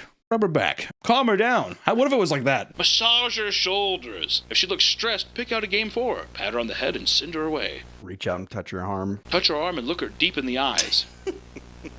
Not only is working there stressful and weird and creepy, we haven't even talked about the massive amount of GameStop robberies. GameStop is home to tons of products that are incredibly valuable and small in size, making them highly valued by thieves. Some of which, like newer next-gen consoles, have limited stock and can be resold online for insane prices. And it doesn't help that many stores are often run by just one employee at a time in an effort to cut cost and save money. And in 2023, around 30 GameStops in the US were robbed within a mere 3 months. Even as recently as this year, a group of burglars crashed their car into the GameStop in Chicago to steal games and equipment from the store. This was seemingly a part of a large-scale GameStop crime spree, with 4 GameStops being targeted for smash and grabs in just 1 month. Some burglars are not nearly as successful, like a man from Georgia that was caught trying to steal from a GameStop wearing a plastic bag over his head as a disguise. It's pretty awesome. Is that water bottle bag? I don't know what it is, but it's like, what the fuck? What are you doing, man? The St. Mary's Police Department Facebook page made a post requesting information from anyone that could identify the man. They wrote, and I quote, "You can help us catch him. Once you can stop laughing." He was eventually found and booked on 2 felony charges for criminal damage to property and burglary. In a particularly heartbreaking story, a GameStop smash and grab led to one immediate arrest after a young man's entire crew ditched him before he could jump into one of the 2 getaway vehicles. Peace. With all the chaos that surrounded GameStop's long history, you must be wondering, where does GameStop stand today? Because I know so many people that are watching this right now are probably thinking to themselves, oh my God, I haven't been to a GameStop in years. I haven't even thought about GameStop in years. I only think about GameStop on Black Friday, that kind of thing. I only think about GameStop when it's like a busy time of year, but even then I don't go. It's been forever since I've stepped foot in a store. I mean, GameStop's reputation has never been fully repaired, and they are surely no longer the retail titans they used to be. And after acquiring ThinkGeek, a retailer that focused on selling geek culture products, the store has slowly focused more and more on selling toys and collectibles like Pokemon cards and Funko Pops and all that bullshit. They even teamed up with PSA to start official card grading service. Why? To undersell you? To undersell you on fucking cards? Jesus Christ, bro. According to GameStop's recent earnings, GameStop's about to sell more collectible items than games. GameStop, collectible stop. Change the name. The biggest and most recent news to come out of the GameStop, however, is their decision to spend $500 million on 4,710 Bitcoins to be used as Treasury Reserve assets. There you go. This led to GameStop shares lowering by 10.9%, but the company states that there is a set ceiling on how much Bitcoin they will continue to purchase. We're gonna do it. We're not there yet. We're not there yet. When we get there, we'll stop. I mean, it's a fucking clown show. There's something nostalgic about walking into a video game retailer. Something that's becoming less and less possible as the years go on. You know what I mean? It's just like the brick and mortar store system is, albeit inconvenient, but it used to be a place where it was like just a place you could drive to. It was something that was tangible that you could walk into, and it was just like a place that would take your stress away, though. It was a place of excitement, you know what I mean? And I think that a lot of like independent stores have started to pop up and fill that void just because all these larger retailers that we grew up with or that have been around for a long time have slowly become, I mean, like the fucking worst. I don't think that they were ever really good, but you didn't have anything else. It's just like it's full ugly faces shown and it's horrible. So if you want to revisit that feeling, maybe find a small mom and pop shop in your area to shop at, you know, because there's so many people that aren't just scummy resellers and fucking parasites. There are people who legitimately love the culture of video games and will give you a fair price and, you know, all that other bullshit. Or, you know, you can just buy online. I don't really give a shit what you do. So. Have you ever traded anything at the GameStop? Yeah, dude. When you're young and dumb. Usually a lot of people that trade in stuff at GameStop, it's just people who, one, back in the day, you didn't know what you had. So you just be like, okay, well, I just want this new game anyways. And you're just frivolous with just being like, well, I've played these. I don't know. And you sell them back and you buy something new and you're like, oh, fuck, I wish I would have kept that. It's the same with like Magic cards. How many times I like traded in Magic cards or sold Magic cards where I'm like, oh man, I really wish I would have kept that. Oh, yes. It's just that it's a fucking horrible system. It's mostly, I think it preys on young people. That's what I think. Young, dumb people who are just like, whose attention spans can only be like, okay, I want to play that now. Okay, I want to play that now. It's that kind of vibe. GameStop sucks. What can I tell you? It's a horrible place. That's the end of the video. Wait, no, we're going to GameStop, aren't we? Bye. Welcome back to the Papa Meat channel. How you doing? How you doing? Coming in and sitting down because today we're talking about secret societies. Now, when the word secret society comes into mind, what do you think?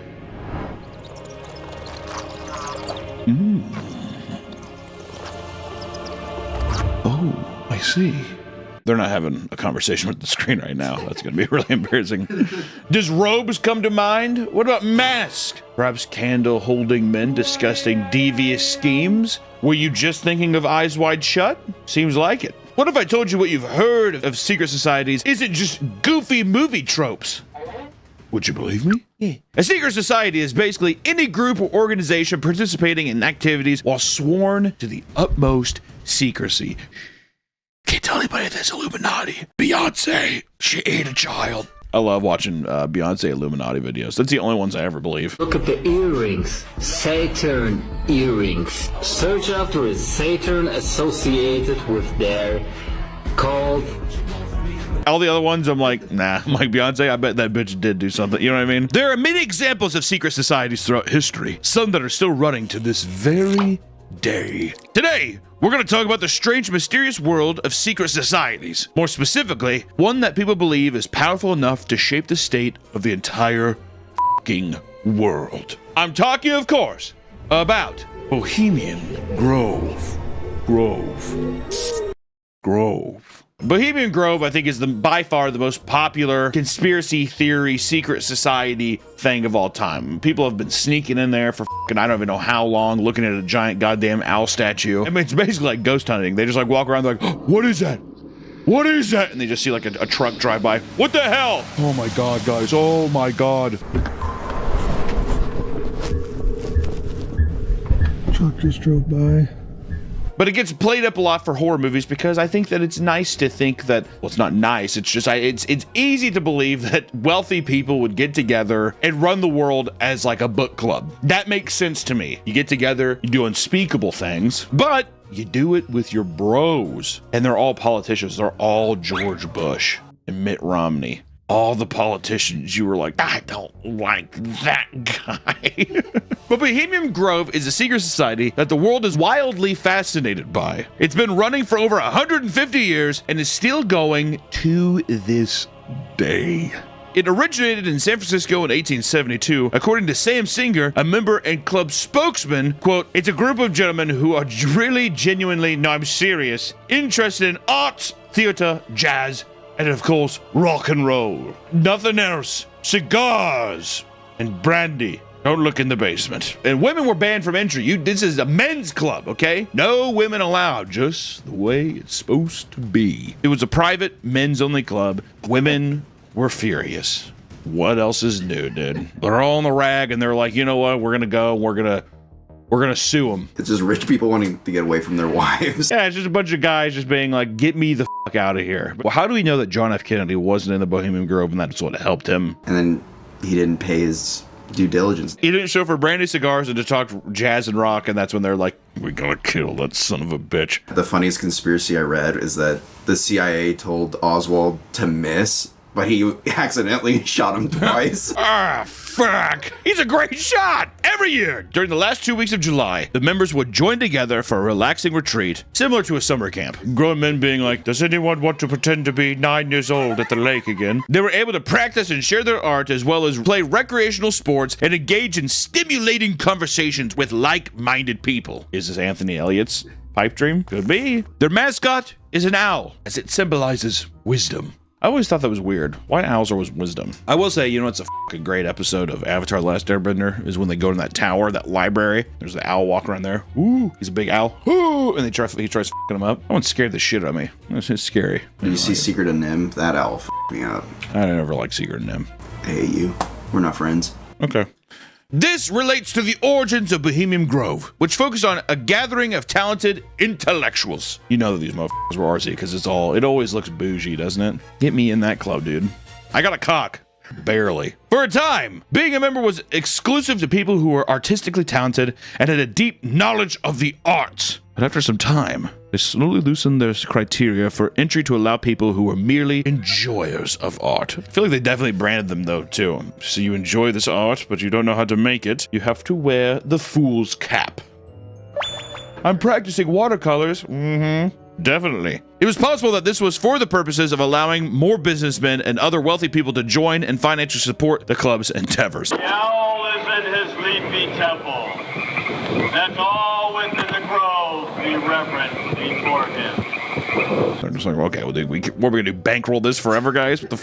Eventually, this led to the wealthy and influential people overshadowing the artistically motivated originators. Bohemian Grove slowly morphed from an artist retreat to a 2-week-long party where male elites met other male elites. Booyah. Is it the patriarchy? What happened to the art? Club bylaws state that at least 10% of the members admitted to Bohemian Grove must be accomplished artists. At least 10. Give us 10. Whether it be composers, actors, or painters. We'll even take composers. God, composers. Overly enthusiastic Grovers had referred to it as the greatest men's party on earth. Dude, there was definitely gay sex. This is definitely a place where it's just like, it's not gay if you're doing it at the Grove. It's artistic when I make my make on this man's back. It looks like mid-century, I don't know, contemporary. It looks like cum. The members list for Bohemian Grove is not public information and is only available through outside leaks. Notably, a 2008 WikiLeaks entry that revealed the names of thousands of members. Now, we have to take that with a grain of salt. We don't know if it's real. 2008 was a crazy time. Remember the crash? That's when the housing crash was. It's true. It's also kind of around the time the first Transformers movie came out. Now there's like 12 of those. Is there an owl transformer? I think there is, actually, isn't there? Yeah, it looks like an owl. Is there an owl transformer? They're supposed to be cars. It is known today as a secret society of powerful and influential people. Members throughout history consist of former presidents, CEOs, board members of top military contracts, as well as numerous famous celebrities such as Sam Witwicky. Sam Witwicky? Witwicky. aka Shia LaBeouf. And Optimus Prime is also there. Some members have been a part of the Grove for several decades. After 40 years of membership, you receive Old Guard status. This allows various perks like reserved seating during performances. You have to wait 4 decades, 40 years, to just get kind of a decent spot. And then by the time you're doing that too, you're gonna be so old. That's bullshit. I want my cock to work. I want to f all the other owls. Because in Eyes Wide Shut, they have like orgies, and I would assume the majority of them were like prostitutes or, you know, whatever. I mean, they say it's something else. I would assume that they're just like, no, we can't even allow those people to know of our mischievous deeds. Let's talk about some of the members from the past and present here. Not that this is all speculative. Just want to say we don't actually have a list, but this is what we've been told. Clint Eastwood's in it. Walter Cronkite, Richard Nixon, you better believe it, Ronald Reagan. They're probably having sex with each other. Ronald Reagan brings that monkey showing up, putting bananas and berries in people's assholes or whatever. He likes to eat it out of your asshole. Mark Twain. George Bush, what'd I tell you? He's an artist. He's an artist. I love his paintings. I want to go to a George Bush art gallery so bad. The Rockefellers. Theodore Roosevelt. Why did the Rockefellers get you? Rockefellers are the richest family in the world. Well, they used to be. Still are. They're not. I'm almost positive like every 24-year-old tech giant outclasses them. Whatever, doesn't matter. They're all rich assholes, f them. Even just recently in 2023, it was discovered that the Supreme Court Justice Clarence Thomas has attended Bohemian Grove with Harlan Crow, a billionaire Republican donor that showered him in luxurious trips under secrecy. They're trying to take down the deep state and the left of the country. They're definitely not just rich guys who are having sex with each other and finishing on people's faces and being disgusted and like crying in the shower later. That'd be the weird thing about Bohemian Grove. It'd be ecstasy outside, but then you'd go back to your room and you'd probably be like, who am I? You know, like freaking out. Or you just wouldn't care. You're just like American Psycho, like just wiping your face. You only smile out there and then you just like go back in your room and you just sit down in your owl bed. I may look human, but I'm anything from it. I'm just simply not there. The motto of Bohemian Grove was, "Weaving spiders, come not here." What does that mean? Spiders is in our wives, women, do not come here and weave your dastardly tales of us to suck each other's cock. How do we know that it really isn't, I hate to keep harping on it, that it isn't just a boys club where guys are just like, if I sucked a dick, I feel like I'd be good at it. Yeah, we know what we're doing with the thing down there. It was Bohemian Grove at the beginning was definitely just like, we talk about art and we drink brandy and we talk politics and listen to jazz and rock and roll, and no women are allowed to come in because the conversations are just a bit too, methinks, intellectual. And then yeah, but really they're just like, if my wife came here and saw me become a Chinese finger trap, no, you have to push and then pull. The motto of Bohemian Grove was, "Weaving spiders, come not here," which is used to illustrate the strict rule against discussing business during the 2-week-long retreat. The website insists that there is zero business conducted at all times. We don't talk shop at all. Just the brandy, the theater, jazz, and rock and roll. This is widely believed to be completely false by the general public. Duh. Bohemian Grove? Yeah. Yeah, I think a lot of politicians, a lot of big wigs, making a lot of big decisions. Oh, really? I will say the fucking owl stuff, could they have picked a more fucking evil, super villain-esque crest? Not only does it look like a pissed off owl, it looks like a pissed off mage. It's like, I imagine the owl has Snape's voice. Do not weave your webs here, spider. Because of the staggering amount of powerful members of Bohemian Grove, it has been a well-known theory that the major country-shaping decisions are made during the 2-week-long event. And it is believed, while those running the retreat forbid business-related conversations, a group of people will often split off to privately discuss matters of importance. We have to have a conversation over there behind that tree. Dave, why is your pants down? Owls need not such articles of fabric. Peter Phillips, a Sonoma State sociology professor that attended the retreat in 1994, claims that, quote, "they're very clearly talking politics and business constantly. No one ever asked me to talk politics or business, and I dropped hints that I wanted to." Are you talking about gay sex in your asshole? No. I'm talking about what? It has been rumored, for example, that the Manhattan Project was conceptualized and planned out at the Bohemian Grove retreat during the 1940s. I'd believe that in a heartbeat. Oppenheimer was there. Well, the movie makes it seem like people were already trying to suck his cock the whole time. You're a genius, Oppenheimer. He's like, well, I couldn't possibly say if it's true or not. But you're going to do big things. Drop the bomb, Oppenheimer. Well, I guess I probably could if I really wanted to. I could probably make it. It was also reported that Ronald Reagan met Richard Nixon during the retreat in 1967 to discuss plans regarding the presidential race. Nixon was also caught in Oval Office tape describing the Grove retreat as the most goddamn thing you'd ever imagine. I would put large amounts of money on the fact that Ronald Reagan showed up with that monkey. I feel like a lot of people don't remember. He was an actor before he was a politician at all. Like in his youth, he had that monkey. He's like, well, come on. He's like, this is Dick Nixon. Unbuckling his pants. He's like, Reagan, what the hell? He's like, he wants a banana. Does your banana need to be peeled back or is it already cut up? Good God, Reagan. Gaining access to this private men's club is by no means cheap.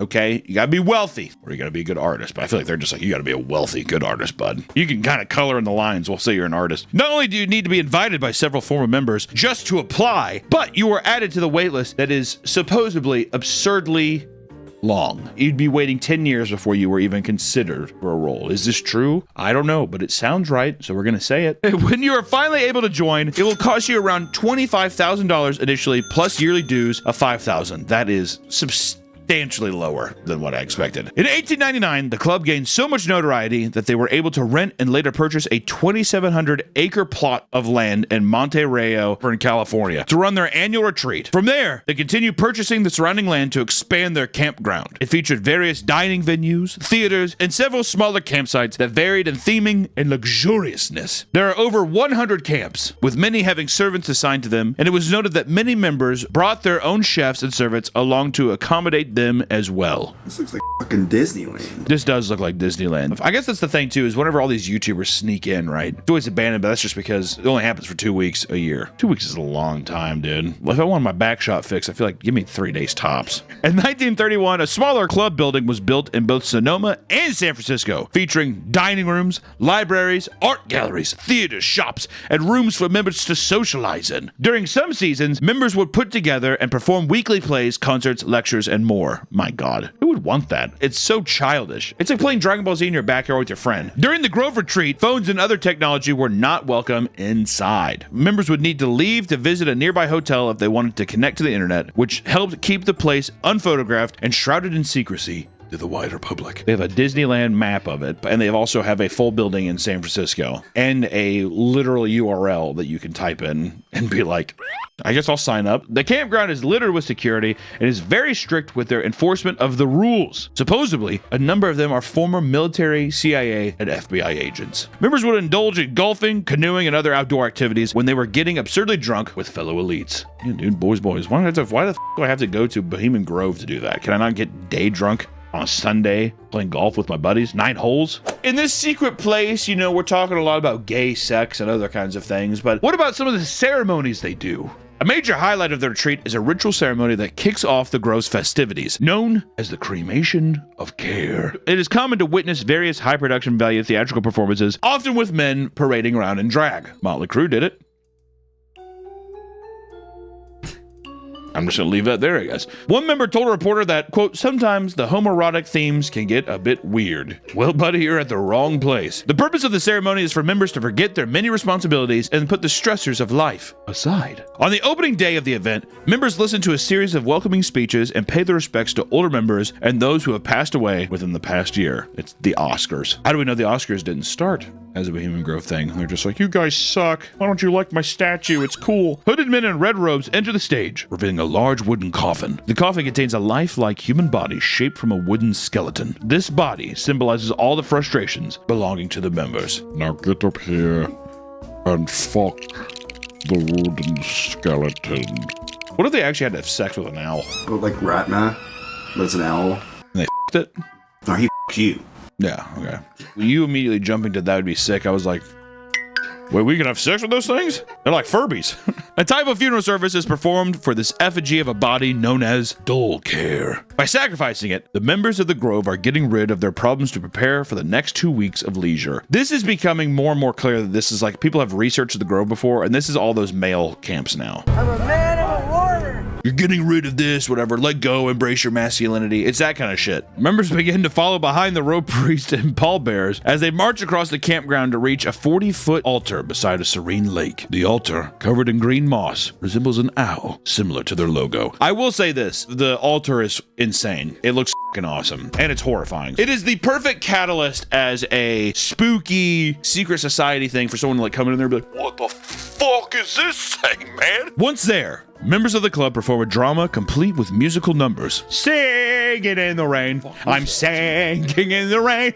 Mitt Romney singing in the rain right now, dude? Why is he hard? The body is loaded onto a nearby ferry. The torches surrounding it are put out, and the music comes to a halt. Back at the altar, the lamp of fellowship is lit as a chorus of voices ring out on one of the redwood trees. A tree spirit appears and begins singing a happy tune about lighting fire to your grief and sorrow. Are they telling us that, like, no, seriously, a ghost comes out and starts singing Sing in the Rain with us as well? Or I imagine it's probably a costumed person comes out that has, it is some prestigious role, I bet. How do they dictate that shit, though, too? Well, you're promoted to tree spirit. Congratulations, Mark.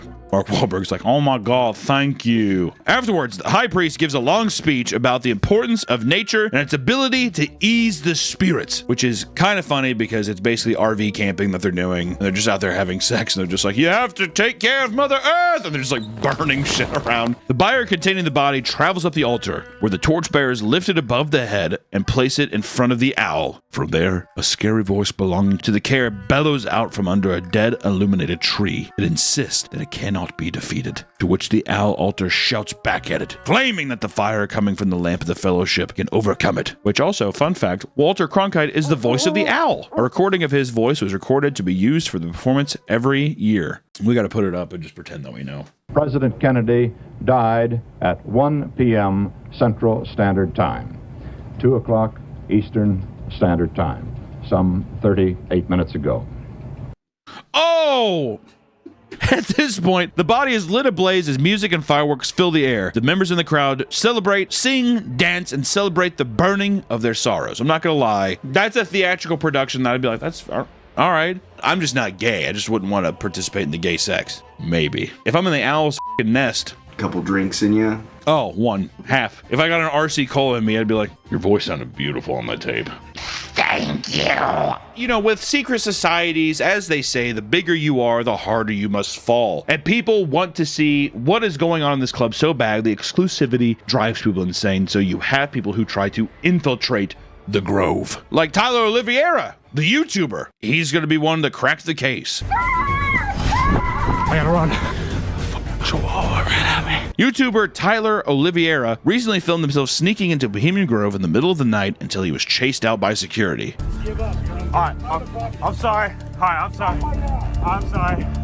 Thank you for sparing me. I thought I was gonna get chased out by owls. It probably was. What was the most alarming about the video is that the majority of the Monte Rio citizens were oddly scared to speak about it. Many of them seem to believe that, since the Grove consists of enormously powerful people, they might be targeted in some way for speaking bad about them. You think y'all fornicate with one another? Oh, I know they do. I bet all the locals have like f***ed everybody. I mean, people have probably f***ed like Bill Cosby and fucking Will Smith and Mike Myers. I bet you anything Mike Myers has shown up to a Bohemian Grove event in the Austin Powers outfit and it's just got f***ed silly. Like a rag doll. That's what they call him, Ragdoll Mike. Yeah, baby, yeah! Or we could talk about when Alex Jones tried infiltrating it. Because back in the year of 2000, Alex Jones snuck cameras into Bohemian Grove in order to film the cremation of care ceremony alongside John Ronson, an author and journalist. Due to the cult-like nature of the ceremony, it was believed that there was demonic activity taking place that needed to be shown to the world. Alex Jones said so. Alex entered the campground and hid in the forest in the middle of the night to avoid security, confiscating his camera. There, he filmed the entire ceremony. He rushed back to his hotel to share his findings with Ronson, who then realized that the sacrificial child was not real. Then Alex Jones was like, well, I mean, you don't know that. Regardless, Alex insisted that he just witnessed demonic activity, running off to create a documentary called Dark Secrets Inside Bohemian Grove. Ronson claimed that it was wildly dramatized and filled with lies. His buddies immediately just like, dude, come on. Despite its lack of accuracy, the documentary turned Alex Jones into a celebrity in the conspiracy world. Whatever happened to him? I feel like I haven't heard about him in a while. He's probably doing okay. Kambuga shaka munda kunga kingo buga laka bluga blah blah blah blah. What were we talking about? Richard Maxlin, the Phantom Patriot. I operate in the real-life superhero community as the Phantom Patriot. This is my headquarters in Southern Nevada. Richard Maxlin was 38 years old when he stormed Bohemian Grove armed with an assault rifle, resulting in his imprisonment. God damn, I'm gonna kill someone today. Richard grew up with the obsession with comic books, using them as an escape from his toxic life at home. He bounced from high school to the Marines and finally to stuntman school, struggling to find his purpose in life. Both of his parents had died soon after each other, and he inherited over $500,000. $500,000. No, you're wrong. It's not like it's not a lot, but at the same time, it's like over $500,000. In his loneliness, he turned to television, where he became enamored by Alex Jones after watching Dark Secrets inside Bohemian Grove. God damn it, Alex Jones. He bought into Alex's claims of satanic rituals and hidden torture chambers, and decided it was his purpose to infiltrate the event and rescue any innocent victims of child abuse. He used his former cosplaying skills to create a character named the Phantom Patriot, dressing in an anonymous black soldier outfit paired with a bulletproof vest and a skeleton mask that he probably used some of the money that he got from his dead parents to pay for. He spent a year arming himself with multiple guns, knives, a crossbow, a katana, and a handmade bomb launcher. He snuck into the Grove in the middle of January when the Bohemian Grove event wasn't even taking place. He just kind of showed up. After sneaking around tactfully, he realized there was nothing going on. After giving up on his grand plan, he snuck into a cabin and took a nap. I feel like I've led people to be like, something's gonna happen. The next morning, he decided to set fire to the mess hall in order to feel like he accomplished something. Sadly, the sprinkler system put the fires out. The fire alarms began to ring, and he was soon confronted by the authorities. He surrendered almost immediately after and was sent to prison for 6 years. That pivots perfectly into the reality of the situation, right? Part of the allure of the Bohemian Grove is the air of mystique that fills the conversations about it, right? Like a lot of things in life, people want to believe in something because it makes reality so much more fantastical when usually that's not the case. And it helps that there is rarely footage or, photography of the retreat, which gives potential members an exaggerated idea of what to expect, and this leads to an increase in the memberships of the Bohemian Grove. But the reality of the Bohemian Grove is that while there are likely some wild business deals and conversations between people of influence, it's just a part. People get together every once in a while. People do the same thing at Kanye's listening parties up in Wisconsin, Diddy's whiteout parties. Two respected members of society throwing parties. Just like that. According to people on Reddit who have worked seasonal jobs at the Grove, it's an incredibly mundane event, which once again we have to take these with a grain of salt. They talk about it the same way that like a high school student talks about like an amusement park job. Someone says, I know someone who works there, or at least did last I talked with him. He saw Conan O'Brien and Jeb Bush there and described it as a bunch of rich white dudes eating lobster. Is that a euphemism? It could be. Eating lobster, Conan's beat red cock. Or another person said, as a former employee, that's exactly what this place is. Rich white dudes eating lobster and fillets, drinking a lot, and peeing on trees. It's really not that exciting. Which immediately breaks your immersion, because then you're kind of hit with reality of like, oh yeah, it probably is just like a really gay camping retreat. In conclusion, secret societies are inherently fascinating, but often the reality of the situation is just far less exciting. I'm sure there's something out there, because here's another thing. Secret societies, if you know about it, not a fucking secret. There's probably secret societies out there that no one knows, and those are the real devious things. But I like to think at this day and age, people are so enamored and inspired by these stories that that's what ends up starting maybe like internet secret societies, or where it's people being like, hey, this NFT thing's gonna be fucking huge, pick up some Bored Apes, or whatever, that kind of shit. Those are the new secret societies. That's the real weird boys club now. Do they all have gay sex with each other? I hope. I think everybody needs a little loving, dude. But I think Bohemian Grove is nothing more than a glorified fraternity for old rich boomers who want to relive their youth and talk to other rich people. That's probably what it is. But maybe one day we will dive deeper and find something more secret, more ancient, more horrendous that does end with gay sex and child sacrifice. Maybe. We'll never know. But until next time, my friends, be on the lookout and watch out for any strange owls that might appear outside your window. We'll see you next time. Bye-bye.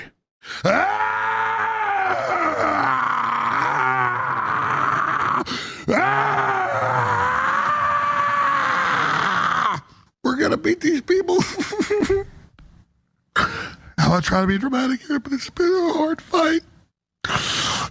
These people hate our children.